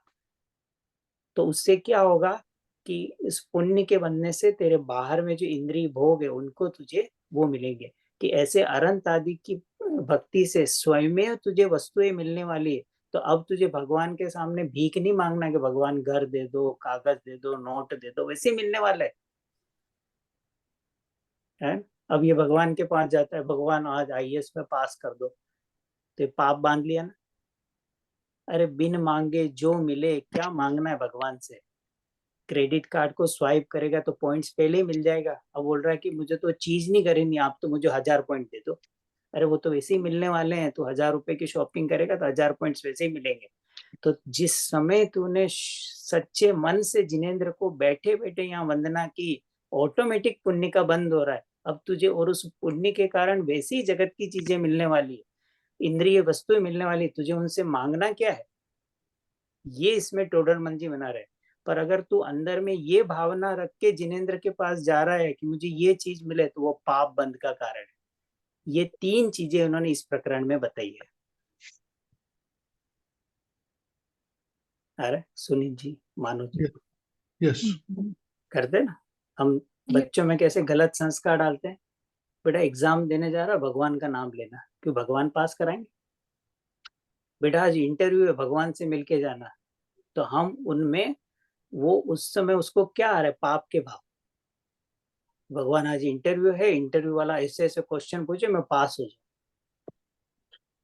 अरे जिनेंद्र भगवान के उनसे वैसे ही पुण्य बंधेगा उनकी भक्ति से, तो स्वयं में तेरे पाप का अपकर्षण होगा। तो जो इंद्रिय संयोग है वो ऑटोमेटिक आएंगे, न भी चाहे तो भी तुझे आएंगे। ये इसमें इन्होंने सिद्ध किया कि भले ही वो तुझे तेरे जो इंद्रिय सुख की वस्तुएं मिल रही, पर उससे तुझे क्या प्रयोजन है, उससे तुझे कोई शाश्वत सुख तो मिलने वाला नहीं। अगर चक्रवर्ती के 6 खंड के सुख में वैभव होता तो चक्रवर्ती क्यों त्याग के जाते। तीर्थंकर को वैभव की क्या कमी, क्या दुख था उन्हें। पर सब क्षण भंगुर है, उस शाश्वत सुख के लिए वो इन 6 खंड के चक्रवर्ती देखता है ना, काग पीठ समान 6 खंड के वैभव। इंदौर का कांच मंदिर है ना, उसमें जाते तो ऊपर ही ऊपर लिखा हुआ कि चक्रवर्ती के वैभव कैसे हैं कि काग पीठ समान, कि कौवे की पीठ जैसे किसी काम के नहीं, ऐसे इनके है। पर वो क्यों मिले कि पूर्व भाव में आत्म आराधना से चूक गए। पूर्व भाव में जो मुनिराज थे या कोई थे, तो पूर्ण आत्म आराधना नहीं रही, और वो जो शुभ बांधा उसमें अगले भाव में ये सब चक्रवर्ती इंद्र आदि के सब भोग मिलते हैं। ये बात इन्होंने इस अनंत आदि के कि दोनों प्रयोजन सिद्ध होते हैं, लौकिक और पारलौकिक। पर अगर तुम मन को खराब करके करेगा तो पाप का ही बंद होगा है? लेकिन अगर सिर्फ भगवान का दर्शन करने के लिए बोलना, वो तो शुभ भाव के लिए हो गया ना, फिर उससे पाप का बंधन थोड़ी होगा। किसका? जैसे आपने बोला कि कोई शुभ काम करने के लिए निकल रहे तो बोलते कि चलो भगवान के दर्शन कर लो या समथिंग, राइट। हाँ, तो वो तो शुभ भाव बनाने के लिए बोलते हैं। हाँ, मतलब कि मैं इसलिए जा रहा हूँ कि मेरा काम अच्छा हो जाए, वो पाप का बंद होगा। कि भाई भगवान तो वीतरागता देने वाले ना, तुझे संसार से मुक्ति है और तू उनसे बंधन मांग रहा है। चक्रवर्ती के पास गया, वो बोले तुझे क्या चाहिए भाई, कोयला दे दो, घर में कोयला नहीं। अरे हीरे माणिक मोती मांगता, तो चक्रवर्ती के पास गया, कोयले मांग रहा है। तो भगवान का दर्शन करने से ही सर्व जगत की चीजें मिलने वाली है। तुझे उनसे मान कर अपना मन नहीं खराब करना है। तो इसका मतलब तुझे उनका स्वरूप नहीं पता कि उनके पास क्या है, क्योंकि वो तेरे अज्ञान का और तेरे दुख का अंत करने वाले। ये उनसे हमारा प्रयोजन सिद्ध होगा। उससे हमारा कोई लौकिक चीज मिले, ये हमारा वहां जाने का प्रयोजन नहीं। ये उनसे, क्योंकि मुझे तो मुक्ति चाहिए और वो मुक्ति का मार्ग बताने वाला है। लेकिन किसी बोलना है, हाँ जी, जब बता रहे हैं विचार करने के लिए, तो कुछ तो बोलना होगा ना। हाँ, तो वो उनकी हम, तो अनंत भगवान के हम गुणों का अनुवाद करते हैं, उनकी हम भक्ति अनुवाद और उनकी महिमा करते कि प्रभु कैसे आपने ये कार्य किया। तो वो हम भक्ति में उनकी महिमा करते और स्वाध्याय में वो बोलते और हम सुनते हैं। तो फिर वो हमने अपने सामने उनकी एप्लीकेशन रखी कि प्रभु मैं दुख हूँ और 4 गति से छूटना चाहता हूँ। फिर हमें वो ये मुक्ति का मार्ग बता दे कि तू ये भेद विज्ञान कला जानेगा तो तू मुक्त हो जाएगा। कि अब तू शांत चित्त होके मेरी बात सुन। तूने तो अपनी एप्लीकेशन रख दी अब मेरा भी एक्सप्लेनेशन सुन ले, पर जब उनकी एक्सप्लेनेशन का समय आता है तब तो ये चला ही जाता है। समय ही नहीं है, कहाँ से बैठो, स्वाध्याय के लिए समय ही नहीं मिल रहा है, दुकान पे ग्राहक खोटी हो रहे हैं, बच्चों को छोड़ना है, तो भक्ति तो करी 1 घंटे और स्वाध्याय करी 0। तो किसका नुकसान हुआ? कि स्वयं का नुकसान, कि बैलेंस होना चाहिए। अगर तेरे पास 1 घंटा है तो 15 मिनट भक्ति कर और 45 मिनट उनकी बात सुन, वो तेरे लिए चित्त में शांति और शांति का मार्ग बताए।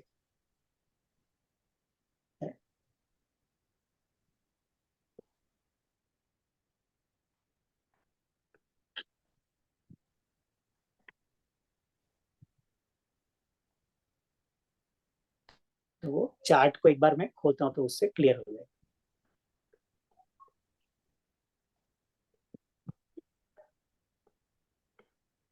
तो ये इसमें पहले वाला है ना, तो संकलेश परिणाम है तो घाती कर्म का तीव्र बंध है, असाती पाप प्रकृति का बंध है। विशुद्ध परिणाम है तो घाती कर्म का मंद बंध है और साता आदि पुण्य प्रकृति का बंध है।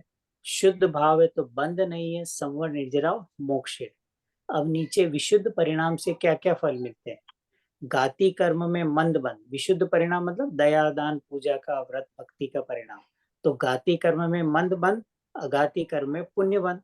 विशेष शुभ भाव से पूर्व में बंधे पाप कर्म की मंदता मतलब अपकर्षण, और विशेष शुभ भाव से पूर्व भाव में बंधे पाप कर्म का पुण्य रूप परिणाम जो संक्रमण होता है पाप प्रकृति का पुण्य प्रकृति में। और शुद्ध भाव की सुलभता मतलब वीतराग भाव तत्व का विचार, इन सब मंद परिणाम होता है। तो फिर इस शुभ भाव का अभाव पर और शुद्ध भाव वीतरागता प्रकट होती, तो उसको बोला कि ऐसा निमित नैमित्तिक संबंध है। तो शुद्ध भाव की सुलभता है, क्लियर है यहाँ पे? है? तो इस ये प्रकरण है, तो मैं आप इसको पढ़ना, मैंने तो इसमें से इसका सार बताया।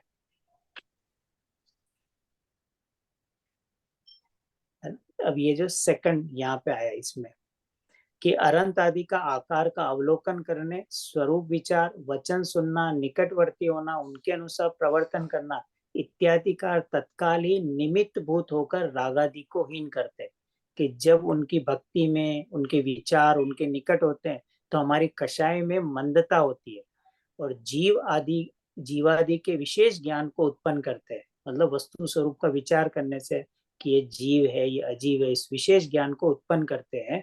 इसलिए ऐसे भी अरंत आदि द्वारा वीतराग विशेष ज्ञान रूप की प्रयोजन सिद्धि, कि इस प्रकार हमारे सम्यक दर्शन, सम्यक ज्ञान और सम्यक चारित्र की सिद्धि होती है। और नीचे इन्होंने एक प्रश्न उठाया कि यदि कोई कहे कि इनके द्वारा प्रयोजन की सिद्धि होती है तो क्या इंद्रिय जनिक सुख उत्पन्न हो, दुख का विनाश हो, क्या ऐसी भी प्रयोजन की सिद्धि होती है? कि अतीन्द्रिय सुख की तो प्रयोजन की बता दी, इंद्रिय सुख की जो प्रयोजन होता है उसको जो हमने अभी समझा कि उनकी भक्ति से पाप प्रकृतियों का अपकर्षण, पाप प्रकृतियों में संक्रमण होके पुण्य प्रकृति में ना, वो प्रकरण इसमें बताया है। और अंत में ये बताया, क्या बताया कि अरंत आदि की भक्ति करने से तीव्र कषाय होने के कारण पाप बंध ही होता है, इसलिए इस प्रयोजन का अर्थ ही होना योग्य नहीं है।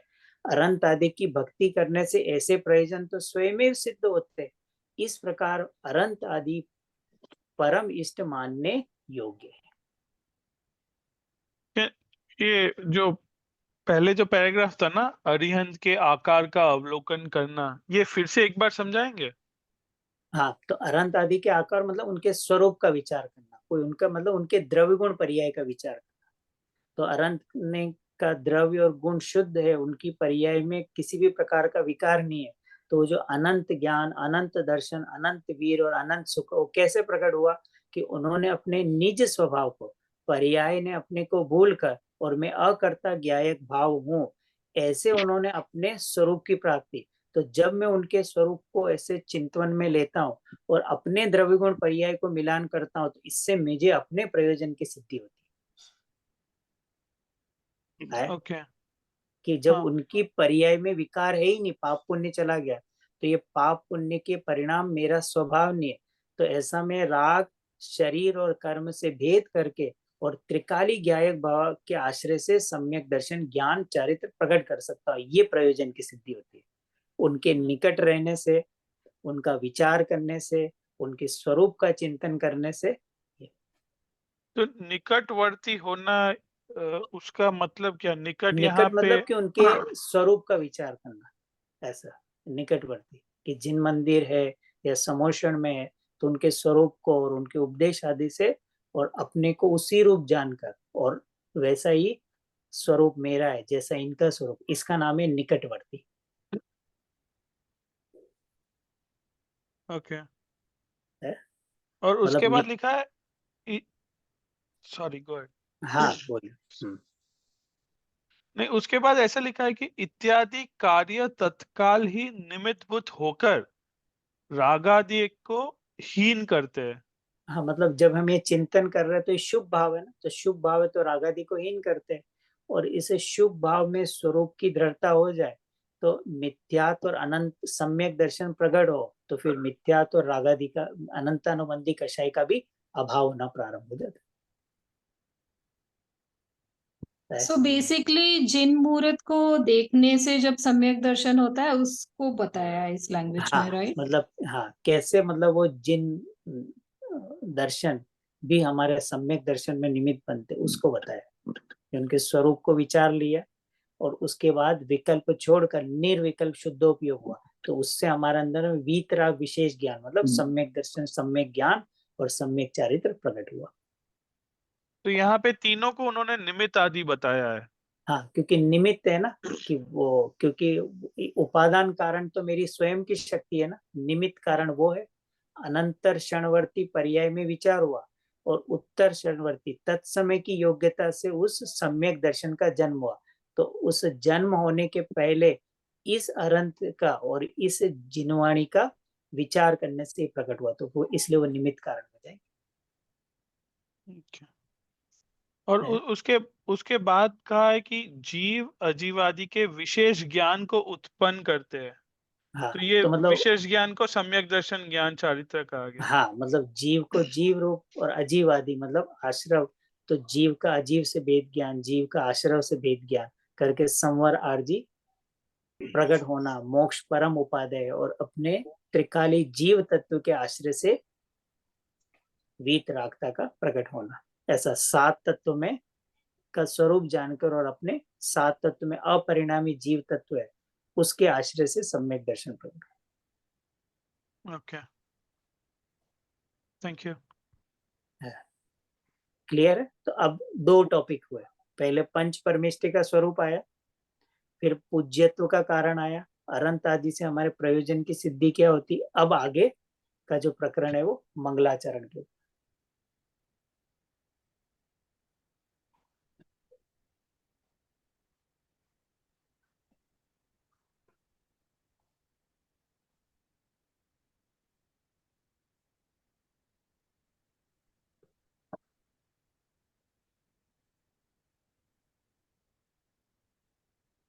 हाँ कि ये अनंत आदि ही परम मंगल है, इनकी भक्ति करने से परम मंगल होता है। मंग अर्थात सुख, लाती अर्थात देता है और मंग अर्थात पाप उसे गलाता है, जो हमने शुरू में बात की उसका नाम मल। इस प्रकार उनके द्वारा पूर्वोक्त प्रकार से दोनों कार्यों की सिद्धि होती है, इसका नाम परम मंगलपना है। तो इसमें भी 2 भाव है, एक होता है निश्चय मंगल। निश्चय मंगल का मतलब कि अपने अंदर में वीतरागता प्रकट होना, वो हमारा परम मंगलपना है। अपने अंदर में दुख का अभाव होकर और सुख की प्रकट हुआ है, इसका नाम मंगलपना है। क्लियर हुआ?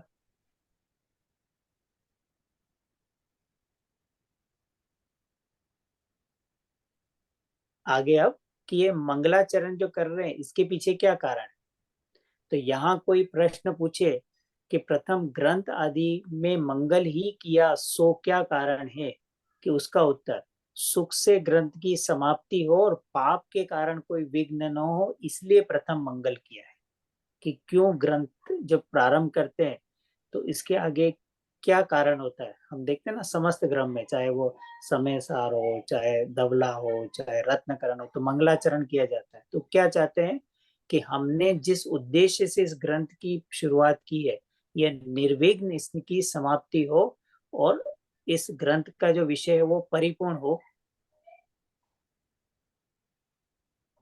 है ना, ये पॉइंट की इस ग्रंथ की है। तो अब ऐसी मंगलाचरण समय सार में कुंद कुंद भगवान ने किया, तो उनके अंदर में पवित्रता भी थी और बाहर में पुण्य का उदय था। तो जो उन्होंने संकल्प लिया पूरा ग्रंथ पूरा हुआ। टोडरमल जी के साथ ऐसा नहीं हुआ। उनके अंदर पवित्रता तो थी पर उनके बाहर में ऐसा पुण्य का उदय नहीं था कि वो ग्रंथ आधा ही छूट गया। यार इससे क्या बता रहा है कि जीव अंदर में विकल्प कर सकता है पर जड़ का जैसा परिणामन हो वैसे ही रहता है, क्योंकि जीव में और अजीव में, चेतन में और अचेतन में अत्यंत अभाव है। तो ये ग्रंथ का लिखने का कार्य टोडरमल जी ने नहीं किया, वो तो अंदर में उन्हें ग्रंथ लिखने का विकल्प आया, शुभ भाव है, उस विकल्प के वो ज्ञाता थे। अंकित भाई, संदीप भाई, हाँ जी। है कि कुंद कुंद भगवान ने समय सा लिखा, ये व्यवहार नहीं का कथन है। परमार्थ में कथन क्या है कि उस ग्रंथ की रचना स्वयं पुद्गल परमाणु से स्वयं हुई है। मुनिराज ने तो उस विकल्प को भी का स्वामी नहीं बनते हैं, है? तो इसलिए प्रश्न रहे कि मंगलाचरण करा तो क्या हुआ कि सुख से इस ग्रंथ की प्राप्ति हो, कोई विघ्न न आए, और जो हम जगत के जीवों को वस्तु स्वरूप बताकर तो वो पूरा वस्तु स्वरूप का प्रतिपादन हो। पर टोडरमल जी के साथ ऐसा हुआ नहीं। तब आगे वो फिर शिष्य उनसे प्रश्न पूछता है।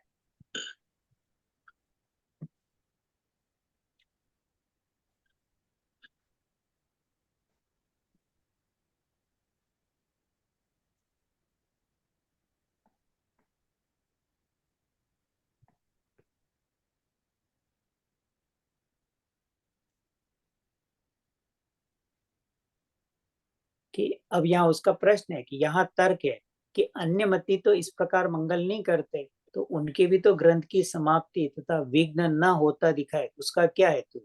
उसका समाधान कि अन्य मती तो ग्रंथ करते हैं, उनमें तो मोह के तीव्र उदय से मिथ्यात्व कषाय भावों का पोषण करने वाले विपरीत अर्थों का धरते हैं, इसलिए उनकी तो निर्विघ्न समाप्ति हो, ऐसे मंगल भी नहीं हो। कि जो भी अन्य मती जो ग्रंथ करते हैं तो उनमें कषाय की तीव्रता होती है, तो ऐसी कषाय की, और वो जो कुछ भी ग्रंथ करते हैं तो उसमें केवल संसार में कैसे परिभ्रमण हो, मिथ्यात्व का, कषाय भावों का ही पोषण हो, ऐसे वो ग्रंथ करते हैं। तो उनकी तो निर्विघ्न समाप्ति हो, तो ऐसे मंगल के भी नहीं हो, क्योंकि अगर वो ऐसा मंगल करेंगे तो ऐसे विशुद्ध भावों में ऐसा गलत काम नहीं करेंगे। तो यहाँ लिख रहे हैं यदि ऐसे मंगलों से मोह मंद हो जाए तो वैसा विपरीत कार्य करेंगे नहीं, पर अंदर में उनके अंदर में तीव्र कषाय का भाव चलता है, तो ऐसे तीव्र कषाय के भाव में वो जो कुछ भी लिखते हैं वो केवल मिथ्यात्व और कषाय के पोषण के लिए करते हैं। तथा हम भी ग्रंथ करते हैं, उसमें मोह की मंदता के कारण वीतराग तत्व ज्ञान का पोषण करने वाले अर्थ को धरेंगे। कि हम भी ये ग्रंथ कर लिख रहे हैं मोक्षमा प्रकाशक, पर हम अंदर में, हमारे अंदर में कषाय की और मोह की मंदता हुई है, तो हम यहाँ इस वीतराग तत्व ज्ञान का पोषण करने के अर्थ करेंगे। इसकी निर्विघ्न समाप्ति ऐसे मंगल करने से हो, यदि ऐसे मंगल न करे तो मोह की तीव्रता रहे, तब ऐसे उत्तम कार्य बनेंगे। कि ऐसा मंगलाचरण करने से हमारे अंदर में मोह की तीव्रता नहीं रहती, और जहां मोह की तीव्रता नहीं रहेगी वहां विषय कषाय के पोषण वाले सिद्धांत नहीं जाएंगे। इस मोह की मंदता में ही ऐसे उत्तम कार्य होंगे कि जिसमें वीतराग विज्ञान का सही परूपरण होगा। अरे क्लियर है इसमें?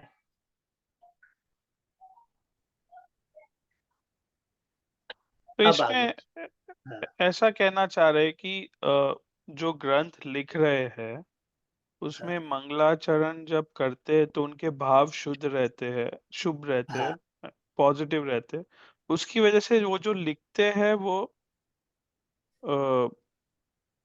उसमें कोई भी वस्तु स्वरूप के विरुद्ध नहीं करेंगे। कोई तीव्र जीव वाला होगा तो वही ऐसा लिखेगा, एक द्रव्य दूसरे द्रव्य का करता है, शुभ भाव से भला होता है, ऐसा करने से ऐसा हो जाएगा। ऐसी मोह की तीव्रता में ही वस्तु स्वरूप के विरुद्ध बात चलेगी। निमित्त उपादान का करता है, तो ऐसा जिनागम के विरुद्ध, वस्तु स्वरूप के विरुद्ध जो कोई बात करेगा वो मोह की तीव्रता से करता है। पर ऐसा मंगलाचरण करने से अंदर में मोह की तीव्रता नहीं रहती है, और उसमें हम जो लिखेंगे वो तत्व ज्ञान वस्तु स्वरूप के अनुसार रहेगा, जिसमें वीतराग वाणी का लोप नहीं होगा। वो सर्वज्ञ की वाणी के अनुसार करेंगे, क्योंकि जो भी ग्रंथ की रचना करता है वो गंधर, आचार्य और चौथे पांचवें गुणस्थान, ये सम्यक दृष्टि वो करते हैं। तो अब उनके अंदर में अभिप्राय में मिथ्यात्व तो है ही नहीं, और उसके साथ में राग की, तो उस शुभ राग में ये सब कार्य करते। Okay, I'm just trying to understand जो स्वतंत्रता होती है लिखने का और इसका, हाँ, तो मतलब वो तो स्वतंत्रता है। तो ऐसा निमित्त नैमित्तिक संबंध है कि अंदर भावों में सम्यक दर्शन ज्ञान चरित्र की धारा चल रही है, तो बाहर में भी जो वचनों की रचना होगी वो भी वीतराग वाणी के अनुसार होगी। जैसे जो कलश टीका है ना, उसमें एक प्रश्न उठा है कि भाई भगवान तो वीतरागी है ना, उन्हें तो इच्छा नहीं है, और वाणी तो पुद्गल है, तो फिर तो कुछ भी निकल सकती ना वाणी। भाई वाणी और जीव में तो अत्यंत अभाव है, और सर्वज्ञ भगवान को तो बोलने की इच्छा नहीं है, तो अब हम उस वाणी का विश्वास करेंगे, उसमें तो कोई झूठ निकल गया तो आया। सुनील जी, क्वेश्चन समझ में आया? भाई वाणी है जड़, जीव वाणी बोलता नहीं, आप बोलते हो अत्यंत अभाव है, तो अब अनंत भगवान समोषण में जो उनकी ओमकार ध्वनि है उसमें गलत प्रतिपादन भी तो हो सकता है।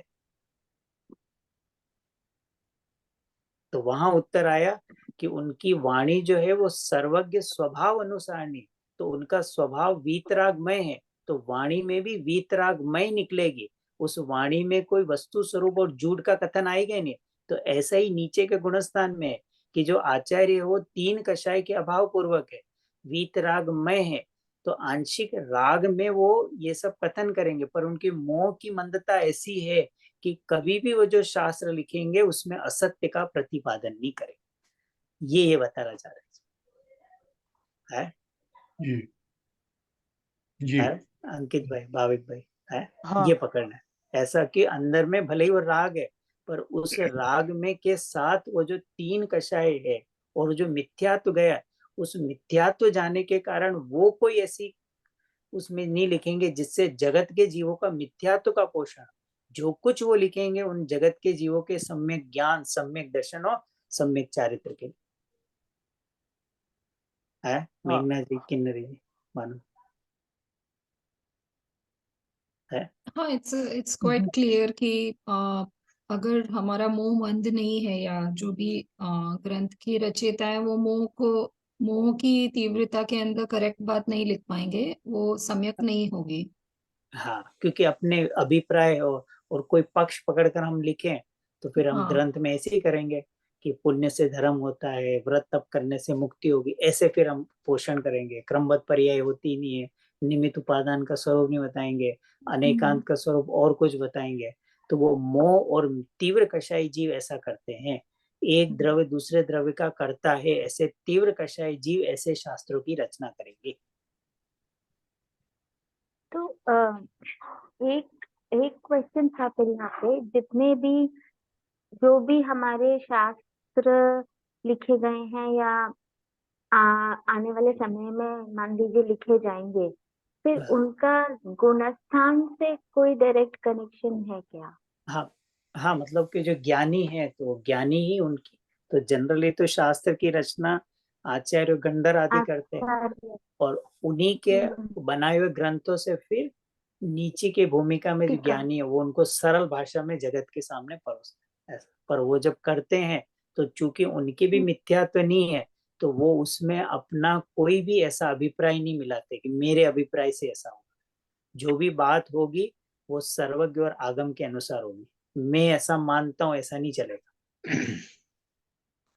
I think like you said, the intent is not there, but they also say कि if I have by mistake said something wrong, then बाकी सब ज्ञानी लोग उसको ठीक करते हैं. हाँ, कदाचित किसी के सयोक्षम ज्ञान में प्रयोजनभूत चीज तो सही आएगी, कोई अप्रयोजनभूत चीज आ जाए तो फिर भी अंत में ऐसी निर्ममता रखते हैं कि मुझसे कोई विशेष बुद्धि वाला हो, या टोडरमल जी भी लिखेंगे कि मुझसे कोई विशेष बुद्धि वाला हो तो उसको सही कर दे, ऐसे उसको गलत न जाने दे।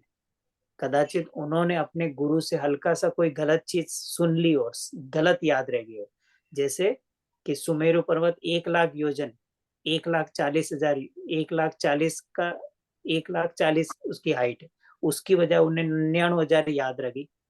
अब उन्होंने लिख दी। अब कोई विशेष उस विषय का ज्ञाता आया और वो उनको जाकर बोले कि नहीं ये तो 1,00,000 है, ये देखो ग्रंथ में प्रमाण है, तो अगर वो जीव मान कषाय में उसको स्वीकार नहीं करे तो सम्यक दर्शन चला जाएगा। और वो उसको स्वीकार करे, अरे आपने बहुत अच्छा किया गलती बताकर, और मैं तुरंत इस बात को ग्रंथ में सुधार करता हूँ, तो सम्यक दर्शन बरकरार रहेगा। है क्योंकि मैंने याद तो गलत हो सकता है, सयोक्षम ज्ञान है, इसकी भी चर्चा आगे आएगी। तो मतलब ये हमारे लिए भी थोड़ी सचेत रहने वाली बात भी हुई ना, जैसे आजकल बहुत सारी किताबें छप जाती हैं हाँ, छोटी छोटी, तो वी हैव टू बी हाँ, केयरफुल हमको भी उसमें तत्व ज्ञान से और वीतरागता देखना है कि उसमें अकर्तावाद और वीतरागता का पोषण हो रहा है कि नहीं। अगर वो पोषण नहीं हो रहा है, इसका मतलब वो जिनागम के, तो हम तर्क और युक्ति से उसको देखते हैं, तो फिर हम भी उन अर्थों का सही, और नहीं हो तो किसी विशेष ज्ञानी विद्वान से जाकर हम चर्चा करके भी अपना शल्य निकाल सकते हैं। भाई इसमें आपने जो बात की ये ग्रंथ के बारे में, राइट, वो अप्रयोजनभूत तत्व के रिलेशन में थी, राइट। सो कुछ सपोज साइज में ऊपर नीचे हो गया तो उससे अपना प्रयोजन को ऐसा कोई हाँ, कोई दिक्कत नुकसान भी आएगी। नहीं है, गलत हाइट भी हाँ होगी। हाँ, पर वो हाँ हाँ, और ज्ञानी प्रयोजन बोध तत्व में कभी भी गलत नहीं बताएगा, क्योंकि वो जितना उनके होगा उतना ही एक्सपीरियंस से लिखेगा। आएगा। हाँ, और जितना पता नहीं है वो लिखेगा भी नहीं, ऐसा हाँ कम लिखेगा पर यथार्थ लिखेगा, या तो लिखेगा ही नहीं कि मुझे इस विषय के बारे में नहीं है, और लिखेगा तो उसको जांच करवाएगा, उसके बाद जगत के जीवों को देगा, क्योंकि मेरे कारण किसी जीव का अहित न हो जाए, ऐसी जिन आज्ञा भंग करने का डर रहता है। और जो तीव्र कषाय जीव है उसे डर रहता ही नहीं, बस मैंने बोल दिया ना, ऐसा ही है। अब आगम प्रमाण मानो, युक्ति से उसके साथ चर्चा करो तो स्वीकार करते ही नहीं। और वो भी है, एक पॉइंट है ना कि विक्रम जी, वो जो प्रयोजनभूत बातें आती है वो उनके खुद के एक्सपीरियंस में डुबो के वो हाँ, अनुभव से आई है लिखते ना, हैं, अनुभव स्वयं से आई हुई है, तो वो गलत हो ही नहीं अनुभवी है। सकती कि हाँ, बराबर। तो इसलिए वो प्रयोजनभूत में कभी, क्योंकि वो स्वयं है, अगर वो उनके श्रद्धान में गड़बड़ी है तो फिर वो उनका सम्यक दर्शन टिकने वाला नहीं है। अब इसके बाद उन्होंने छोटा सा उदाहरण दिया है।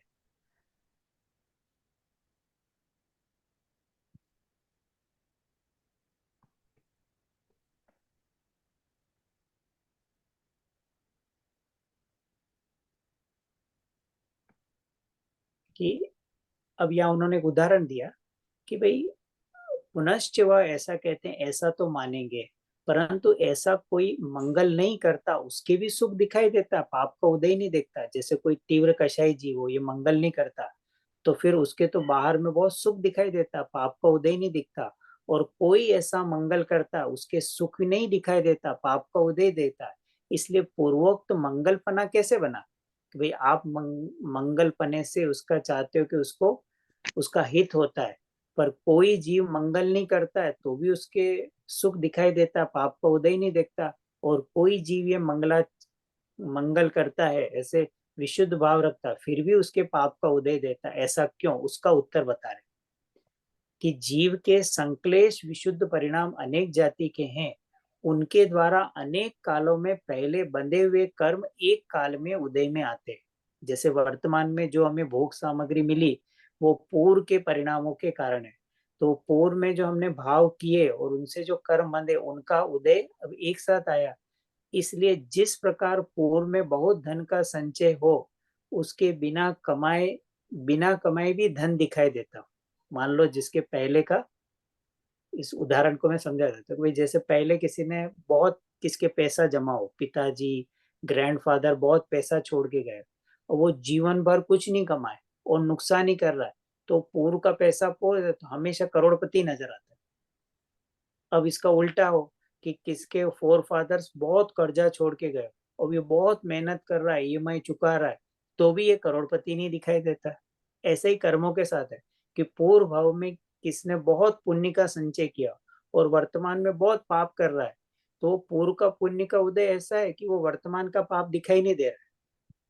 वर्तमान में शराब पी रहा है, वेश्यागमन कर रहा है, किसी का मर्डर कर रहा है, पर पूर्व का पुण्य का उदय ऐसा है तो इसका जो वर्तमान का पाप नहीं। और इधर एक धर्मात्मा जीव है, पूर्व का बहुत पाप का उदय है और वर्तमान में बहुत शुभ भाव कर रहा है, टीका आदि कर रहा है, इसमें जिनागम की प्रभावना में लगा हुआ है, तो भी उसके सुख नहीं दिखाई दे, क्योंकि वो पूर्व का जो पाप का उदय है अभी उसका आकर्षण हुआ नहीं है। इसको टोडरमल जी इस उदाहरण में बताना चाह रहे हैं कि तू ये जो मान रहा है कि ये जो वर्तमान में मंगलाचरण है कि इसका फल नहीं कि आएगा, पर वो जो पूर्व का पाप का उदय इतना है कि वर्तमान में जो इसने शुभ भाव की इसका फल नहीं दिखाई दे रहा, पर इसके कारण तो शुभ भाव करना छोड़ दे, ये इसका अभिप्राय नहीं है।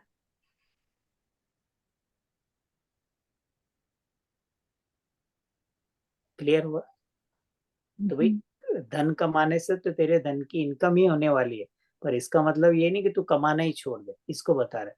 तो भले ही तेरा कर्जा पूरा है, पर अगर धन की वृद्धि चाहिए तो कमाना पड़ेगा। तो तुझे भी जीवन में बाहर में सुख आदि और ये सब चाहिए, तो इसका मतलब ये नहीं कि तू शुभ भाव करना छोड़ दे।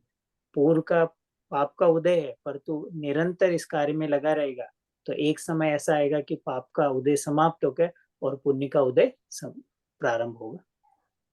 तो इसको इस उदाहरण में उन्होंने बताया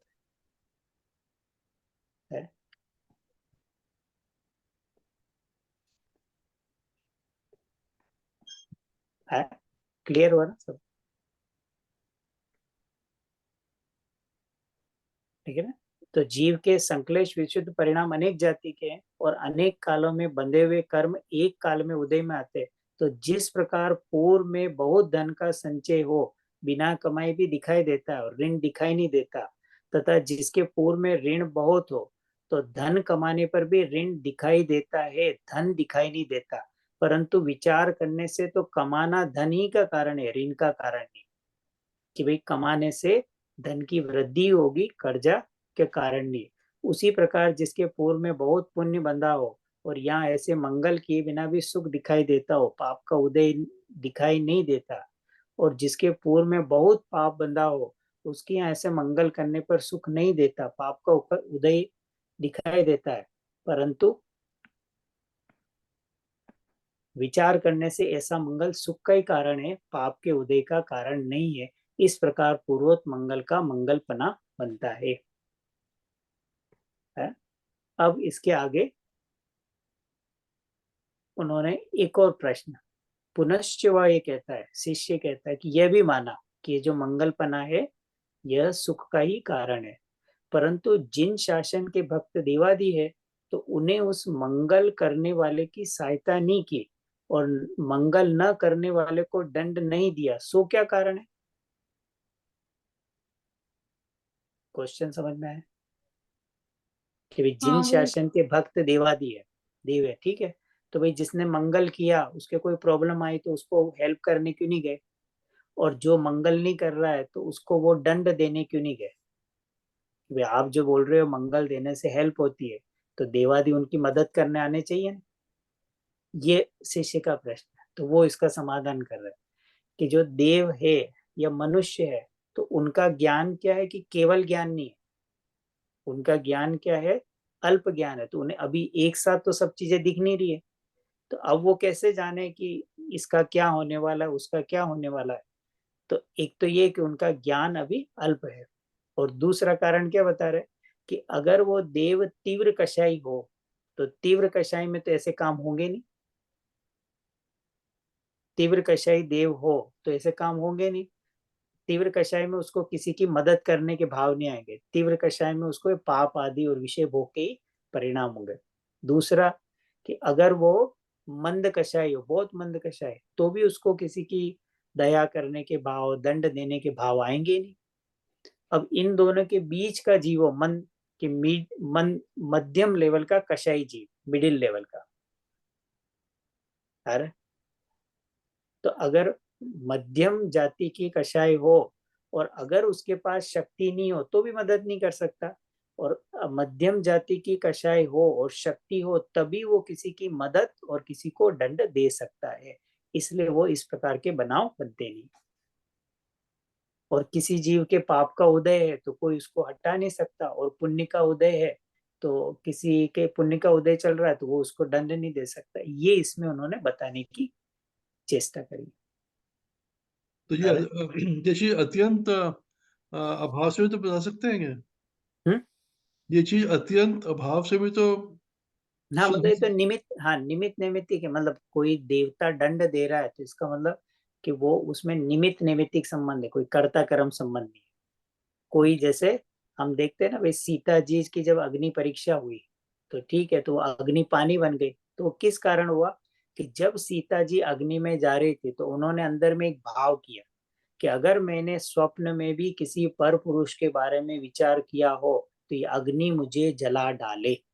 तो जब उन्होंने ये भाव किया तो उनके पूर्व के पुण्य का उत्कर्षण हो गया। उस पुण्य के उत्कर्षण के कारण वो अग्नि पानी बन गई,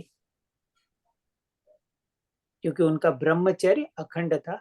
पर जैसे मुनिराज है तो मुनिराज का ब्रह्मचर्य तो उनसे ऊपर जाति का होता है।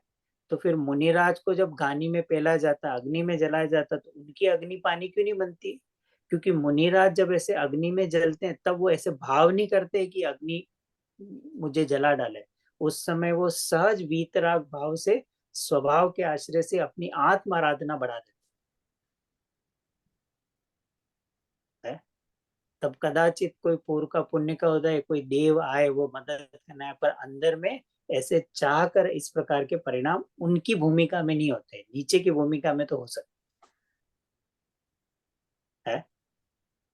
तो इस तरह उन्होंने इसको इसमें ये बताने की चेष्टा है। विक्रम जी, इसमें ऐसा है क्या कि जो सीता जी थे वो उन्होंने अपने पुण्य का निदान मांग लिया?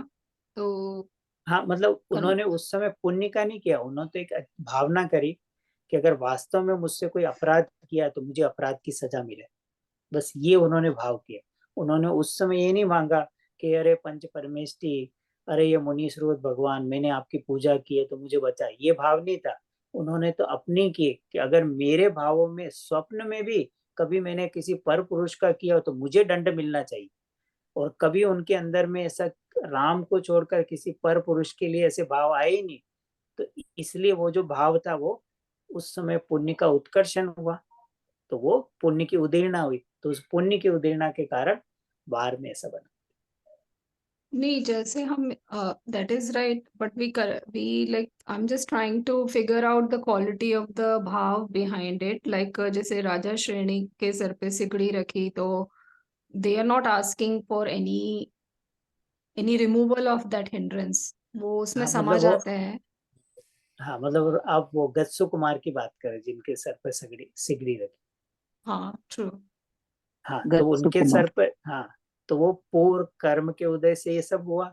उस परम कर्म के उदय में मुनिराज क्या करते हैं कि आत्म आराधना बढ़ा देते, उस उपसर्ग को जय करने वाले को 22 परिचय रहते हैं इस प्रकार के उपसर्ग में। क्योंकि उनका क्या है कि अगर मैंने इस कर्म के उदय की ओर देखा तो मेरा संसार बढ़ जाएगा, और मेरा तो अगला पद सिद्ध पद है।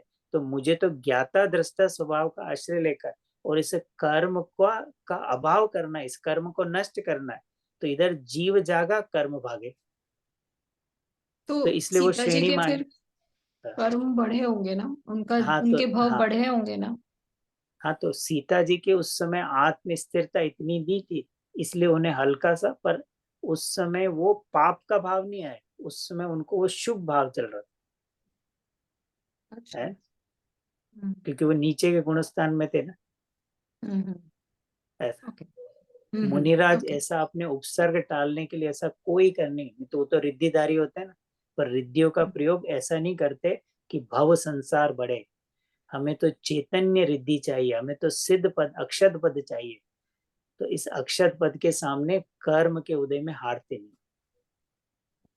तो मुनिजन का तो गुणस्थान वैसे भी छठा सातवां है, हायर देन सीता जी। तो हाँ, सीता जी है तो नीचे की भूमि स्थान अस्थिरता से ऐसे भाव आता है। तो ऐसा कई सतियों के साथ हुआ, हर सती को ऐसा भाव नहीं आया।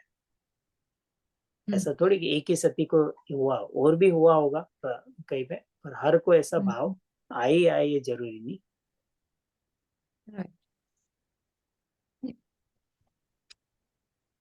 तो बेसिकली अगर शुभ भाव है तो संसार में रहेंगे, जैसे सीता जी का बोलते हैं कि 16वें स्वर्ग में है, ऐसा बोलते हैं।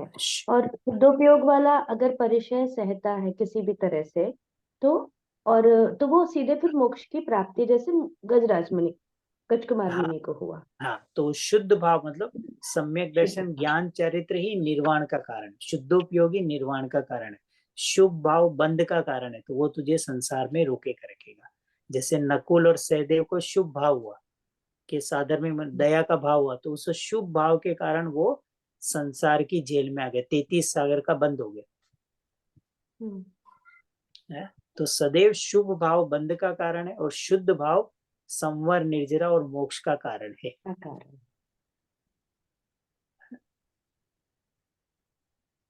तो ये हमारा भी 10-15 मिनट बचे हैं, तो यहीं तक रखते हैं। विक्रम जी, ये सीता जी 16वें स्वर्ग में है, ये कैसे पता चला हमें?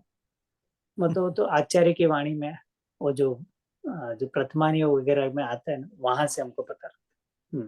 अच्छा, पर सीता जी गई कब 16वें स्वर्ग में? पंचवें काल में नहीं गई है वो? नहीं, वो तो चौथे मुनि स्रोत काल के काल में थे ना, ऐसे। तो राम और जो लक्ष्मण थे वो 8वें बलभद्र और 8वें नारायण थे, तो उस काल में जब वो मुनि स्रोत भगवान का काल था, तो पद्म पुराण रविशेन आचार्य उसमें ये सब बातें आती है। अच्छा, ठीक है, मतलब वो जैन रामायण के हिसाब से वो चौथा काल ही था, पांचवा नहीं था। हाँ, मतलब चौथा, क्योंकि ये जितने भी 13 सलाखे के पुरुष है वो चौथे काल में होंगे, ऐसा। अच्छा, इसकी वजह से जा सकते हैं वो। मैं इसलिए पूछ रहा हूँ क्योंकि हम लोग अभी आचार्य श्री का कह रहे थे, तो ये पता चला कि आचार्य श्री भी नहीं जा सकते 9वें स्वर्ग से ऊपर ना, तो वो अगर गए होंगे तो फिर हाँ, ये था। मतलब तो मैंने इस सीता जी का काल में उतने ऊंचे परिणाम हो तो वो बहुत कम, क्योंकि इस काल में ऐसे पुरुषार्थहीन जीव रहते, काल के कारण नहीं, जीव ही पुरुषार्थहीन थे कि ऐसा उच्च कोटि का भाव नहीं करता, ऐसा। और 12वें सर्ग से ऊपर या तो द्रविलिंग श्रावक जाएगा, भावलिंग श्रावक। श्रावक के भी 2 भेद है, जो बाहर में एक तो अणुव्रत धारण किए, पर अंदर में 2 कषाय का अभाव नहीं है, तो वो जा सकता है चार। और जिसके अंदर में भी 2 कषाय का अभाव है, मिथ्या तो सही, और बाहर में अणुव्रत का पालन करता है, आरिका और ऊपर के जो प्रतिमा आदि, वही जीव 12वें स्वर्ग के ऊपर जाते हैं। तो वर्तमान में ऐसे अणुवृत्ति भी दिखाई नहीं देते, मतलब द्रव्य अणुवृत्ति भी दिखना मुश्किल है, भाव अणुवृत्ति दिखना तो और भी मुश्किल है। ठीक है, मेक सेंस। हाँ, अगर सीता जी चौथे काल में थी तो फिर जा सकते हैं। हाँ, तो अब हमारे पास मतलब ये प्रकरण हुआ, आप उसको पढ़ना, तो 15 मिनट बचे हैं, 15-20 मिनट, तो या तो हम यहीं तक रुकते, किसी को और कोई क्वेश्चन वगैरह हो। हाँ, क्वेश्चन है Vikram ji, very good timing. जो हम बात करते हैं, this is little bit related to the first few pages. जैसे आज के टाइम में जो हम अप्लाई करने की कोशिश करते हैं रियल लाइफ में, कर्म का आवरण तो है, कभी कभी हम उसको बोल देते हैं कि वो निमित्त बनता है, क्योंकि कर्म इज ऑलवेज अवेलेबल। बट लेकिन हमारी जो आज की करंट बॉडी है, करंट माइंड है, वो सब पूर्व कर्म की उपलब्धि है, तो उससे हम ना नहीं बोल सकते कि कर्म की एग्जिस्टेंस तो है, उसका रिजल्ट भी हमारे सामने है। बस the only thing what we are figuring out कि जो हमारे भाव जो हैं संगी पचेंद्री होके हम किस तरीके से पुराने कर्मों के उदय के टाइम उनसे जुड़ान न करके पारिणामिक भाव में जा सके. So that's the thing. Is it? हाँ हाँ बराबर। हाँ नहीं तो वही है ना, तो बाहर में कर्म है, कर्म के उदय से शरीर और संयोग है। तो अब हमें अपने ज्ञायक स्वभाव, अभी जो हमने बात की ना ज्ञान का स्वपर प्रकाशन, तो हमारा स्वभाव क्या है, जानना। तो जैसे मान लो पूर्व में मैंने कोई कर्म का बहुत किसी रोगी जीव को देखकर पाप का भाव किया, ठीक है। अब इस भाव में उस कर्म का उदय आया, इससे मेरे शरीर में भी रोग आने प्रारंभ हो गए। अब शरीर में रोग आए, किसे पता लग रहा है कि शरीर में रोग आए? अंदर में जो शरीर में जो आत्म तत्व है उसके ज्ञान में ये इसकी झलकन हुई है ना उस रोग के, कि इस देह को यह रोग हुआ, मान लो कैंसर का रोग हो गया, ठीक है। तो अब हमारे ज्ञान में हमें उस कैंसर के रोग का ज्ञान हुआ। तो अब हमारे पास दो है कि वो जो कैंसर का रोग है वो मुझे नहीं हुआ, मैं तो जीव द्रव्य हूँ। ये रोग तो पुद्गल को हुआ, या तो ये भेद ज्ञान करे तो कर्मों की निर्जरा होगी, और ये ना कर कर ये माने कि यह रोग मुझे ही हुआ है, मैं नाश हो रहा हूँ, ये हमारा मिथ्या दर्शन, इससे हमारा संसार बने। एक क्वेश्चन, तो फिर हाँ आप पुद्गल शरीर है, शरीर को हुआ है कैंसर का रोग, हाँ तो आप ये मानो कि मेरे आत्म तत्व में नहीं हुआ है, पुद्गल में शरीर को हुआ है, हाँ, तो बराबर। वो वेदना तो शरीर को होगी ना, तो आत्मा कैसे स्थिर रह सकता है? तो जो वेदना हुई वो अजीव को होती है कि जीव को होती है? जैसे वो जो हमें वो भी पीड़ा हुई अजीब को जो होती है. अजीव जीव को होती है ना, अगर अजीव को वेदना हो तो हम उससे जो मुर्दा घर में जलाते तो अजीव क्यों नहीं चिल्लाता? आजकल तो बढ़िया इलेक्ट्रिक में जलाते ना, 2 मिनट में दादाजी बाहर। तो वो क्यों नहीं हो रही? क्योंकि ये जो सुख दुख है वो जीव की पर्याय है। जी हमने समझा ना, जैसे ज्ञान जीव का गुण है, सुख भी आत्मा का गुण है, उसकी दो पर्याय, दुख रूप और सुख रूप। तो जो शरीर में रोग आया, जो वेदन हुआ, वो जीव को हुआ, शरीर को कुछ नहीं हुआ, वो तो जड़ है। जब उसको तो ज्ञान ही नहीं है, जड़ भी मतलब वो दुख भी नहीं होता है। तो हमें दुख किसका हुआ? यह रोग मुझे हुआ मिथ्यात्व का, और ये रोग अच्छा नहीं है, ये द्वेष का, ऐसे मोह राग द्वेष का दुख हम भोगते हैं। बट वो क्वेश्चन जो कि वेदन हो रहा है वो तो जीव को हो रहा है ना. हाँ हो रहा है। तो अब उस वेदन की बजाय सुख का वेदन कैसे होगा? कि जैसे ही ज्ञान में हमें शरीर के रोग का प्रतिभास बने, ये जो फोटो बने, उस समय में क्या करना है? ये जानने वाला मैं हूँ, मैं ये चैतन्य सिद्ध स्वरूपी हूँ, मैं पूर्ण ज्ञान स्वभावी आत्मा हूँ, मुझे कुछ नहीं हुआ।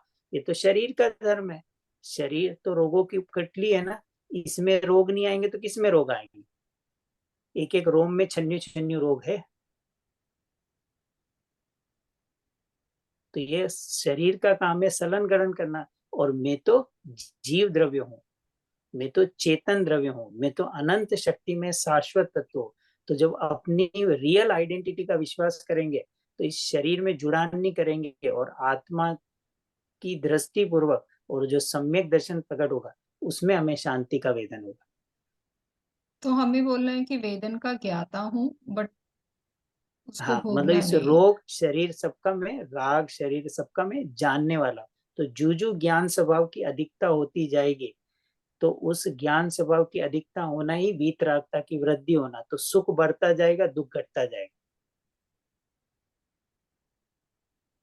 सुनीत जी, या राधिका जी, अच्छा क्वेश्चन।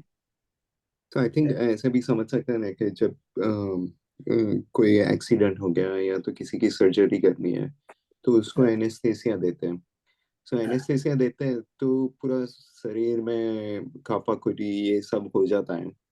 तो वो सब होने पर भी वो जीव को वो समय पे दर्द अनुभव नहीं होता।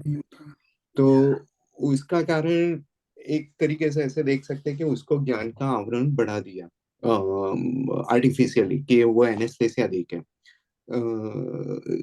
पर जब हम तो वो समय, तो उसको ऐसे भी ले सकते हैं कि वो ज्ञान का उपयोग वो कम कर दिया जो वेदन का अनुभव हो रहा था। तो वही चीज जब एनेस्थेसिया नहीं दे रहे, और जैसे सोल्जर या किसी का हाथ कट जाए जो ट्रेनिंग देते हैं, राइट, कि तू अपने उपयोग को, जैसे मुनिराज, कि अपने उपयोग को वहां से हटा के अपने आत्मा में लगा और वो ज्ञान का ज्ञेय बना।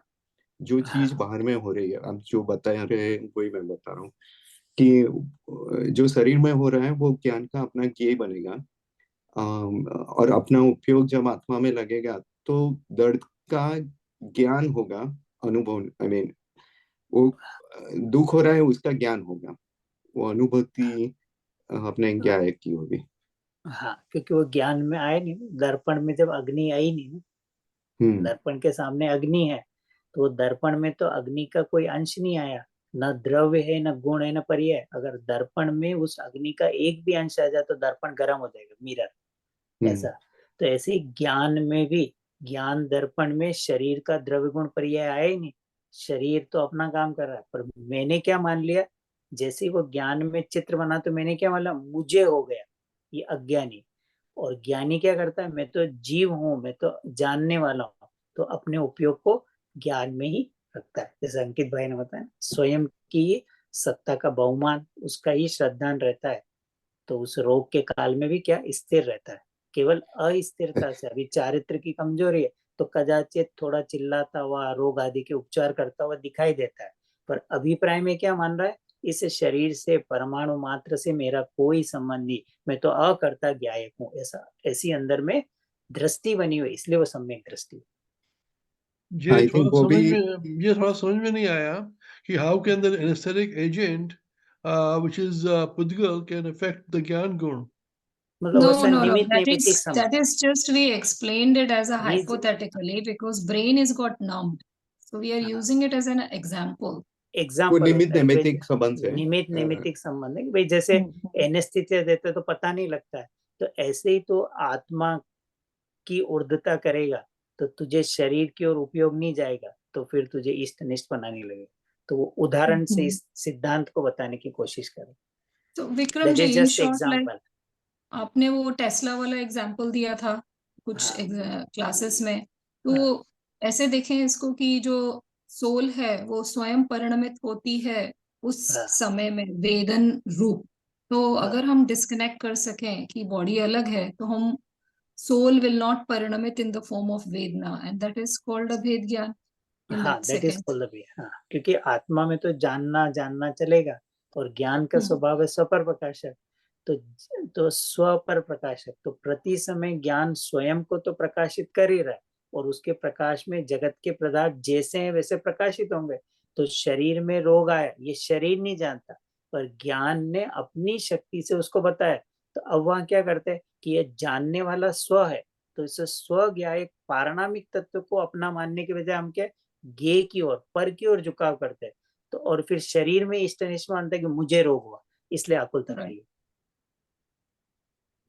मेरे ख्याल से वो थोड़ा मुझे लग रहा है कि वेदना का जो अनुभव हो रहा है उसका ज्ञान तो होगा ही। जैसे सम्यक दृष्टि को भी हाथ पैर टूटेगा तो उसको दुख तो होगा ही, पर उसको वो ज्ञान का ज्ञेय की तरह जैसे हम इतना उसमें एकत्व करते हैं वो नहीं होगा।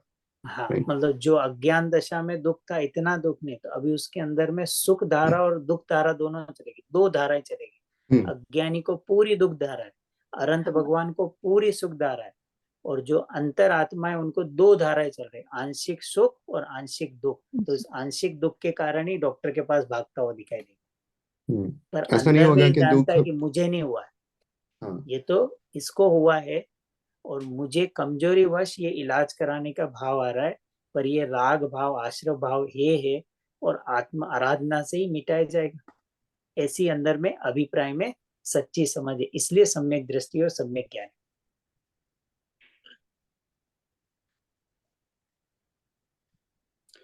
और आई थिंक ये सब बातें जब हाथ पैर नहीं टूटे तब समझने में शायद इजी है, पर जब टूटता है तब तो अभी से थोड़ा प्रयत्न कर ले। इसीलिए बोल रहा ना कि जब तेरी इंद्रिया सही है, जब को सही है, तब तो तू तत्व ज्ञान करता नहीं, और जब चिता सामने हो तब बोलता है कि मुझे चेतन के चिंतन कराओ। कैसे कराएंगे? एग्जाम के एक दिन पहले बोल रहा है बढ़ा दो, तो जीवन भर करने का काम है, प्रतिदिन करने का काम है, तब वो पूरा जीवन समाधिमय होता है, तो समाधि मरण होता है। Very true. रिवर्स ऑर्डर में देखें तो अब हम सोल के ऊपर लेके सब कुछ चल रहे हैं, लेकिन there is some benefits of having a sangi panchendriya body. मतलब वो तो निमित्त है, मतलब अंदर आत्मा में ऐसी योग्यता है कि उसको ये 5 लब्धि है, तो बाहर में ऐसा मन सहित मिलता है।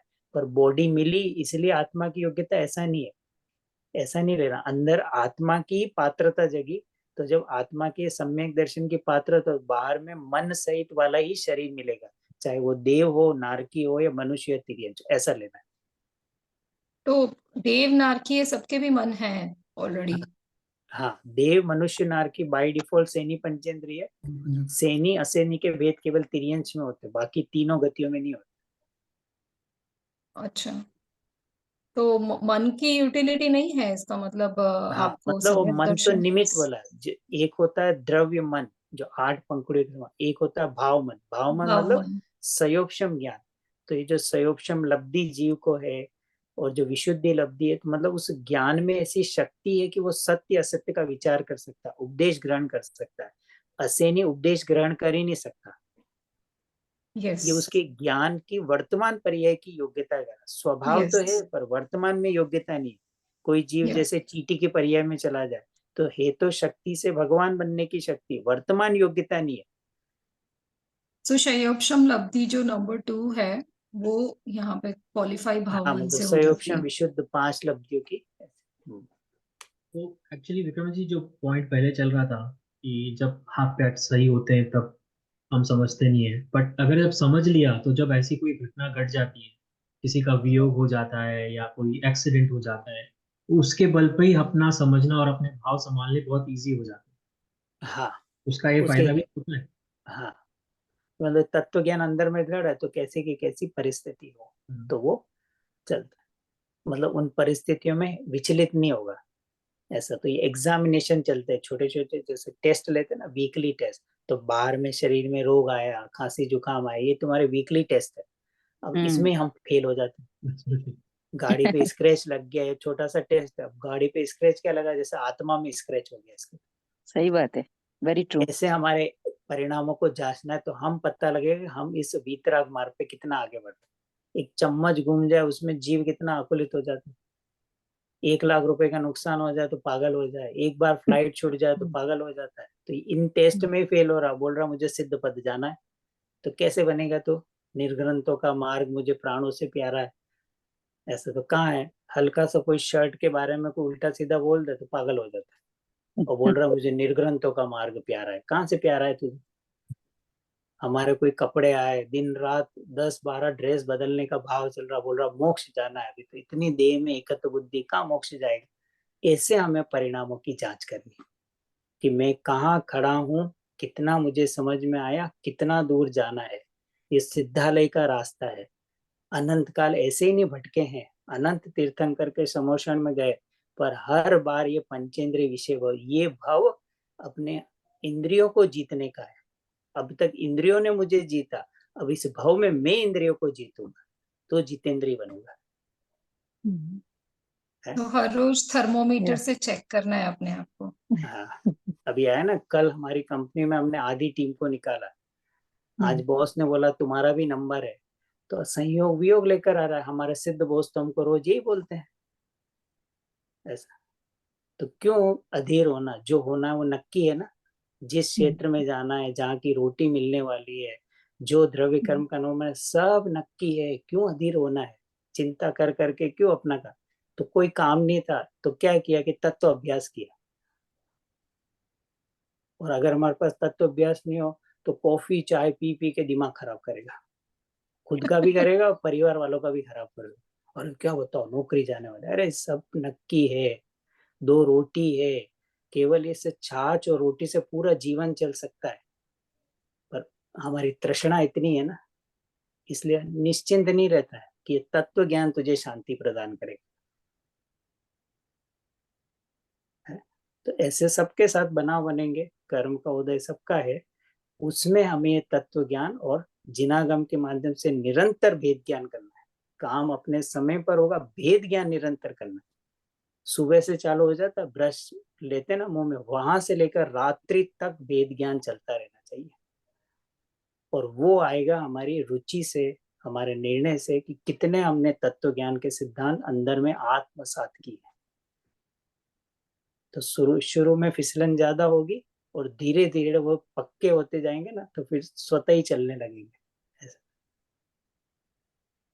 तो इसमें प्रैक्टिस भी चाहिए, क्योंकि जो पुरानी आदत हो गई है वो वैसा ही हम रिफ्लेक्ट करते हैं। किसी ने कुछ कहा, फिर हमने उसको कुछ कह दिया, फिर धीरे धीरे जैसे ज्ञान होता है, थोड़ा हमारा रिएक्शन टाइम स्लो हो जाता है, पॉज आ जाता है, फिर वो धीरे धीरे रिएक्शन कम होके बंद भी हो सकता है, कि जरूरी नहीं है रिएक्ट करना। हाँ बस, तो फिर क्योंकि रिएक्शन करने में पहले क्रोध में हम दुखी होते, फिर सामने वाला दुखी होता है। जैसे गुस्सा है ना, तो पहले अपनी आत्मा जलती है, फिर दूसरा जलता है। तो क्यों अपने को जलाना, कि स्वभाव को देख, पारणामिक भाव को देख, तो औदिक भाव दूर होते जाएंगे। तो ये तत्व ज्ञान जो हम समझ रहे हैं, तो हमें लगेगा कि वास्तव में हम कुछ सीख रहे हैं, समझ रहे हैं, अप्लाई करना है, प्रैक्टिकल मार्ग। ये मेरी आत्मा प्रयोगशाला, जब तक प्रयोग नहीं करेंगे फल नहीं मिलेगा। है अभी जैसे हमारे घर में काम चल रहा था, वो जो कॉन्ट्रैक्टर आया ना, तो 1000 की चीज खराब करके चला गया। तो अगर हम वहां तत्व ज्ञान नहीं लगाएं कि ये वस्तु अपनी योग्यता से खराब है, तो दुखी होते रहेंगे। उसको भी 2 गाली देंगे, हम भी दुखी रहेंगे। और जैसे लगाया कि बल्ब अपनी योग्यता से खराब हुआ, तो उस भगवान के प्रति राग भाव आएगा कि इसने तो छुआ ही नहीं बल्ब को, ये तो अपनी योग्यता से गया है। ऐसा इस तरह हमारे जीवन में शांति, स्थिरता और वीतरागता प्रकट हो, ये हमारा उद्देश्य है।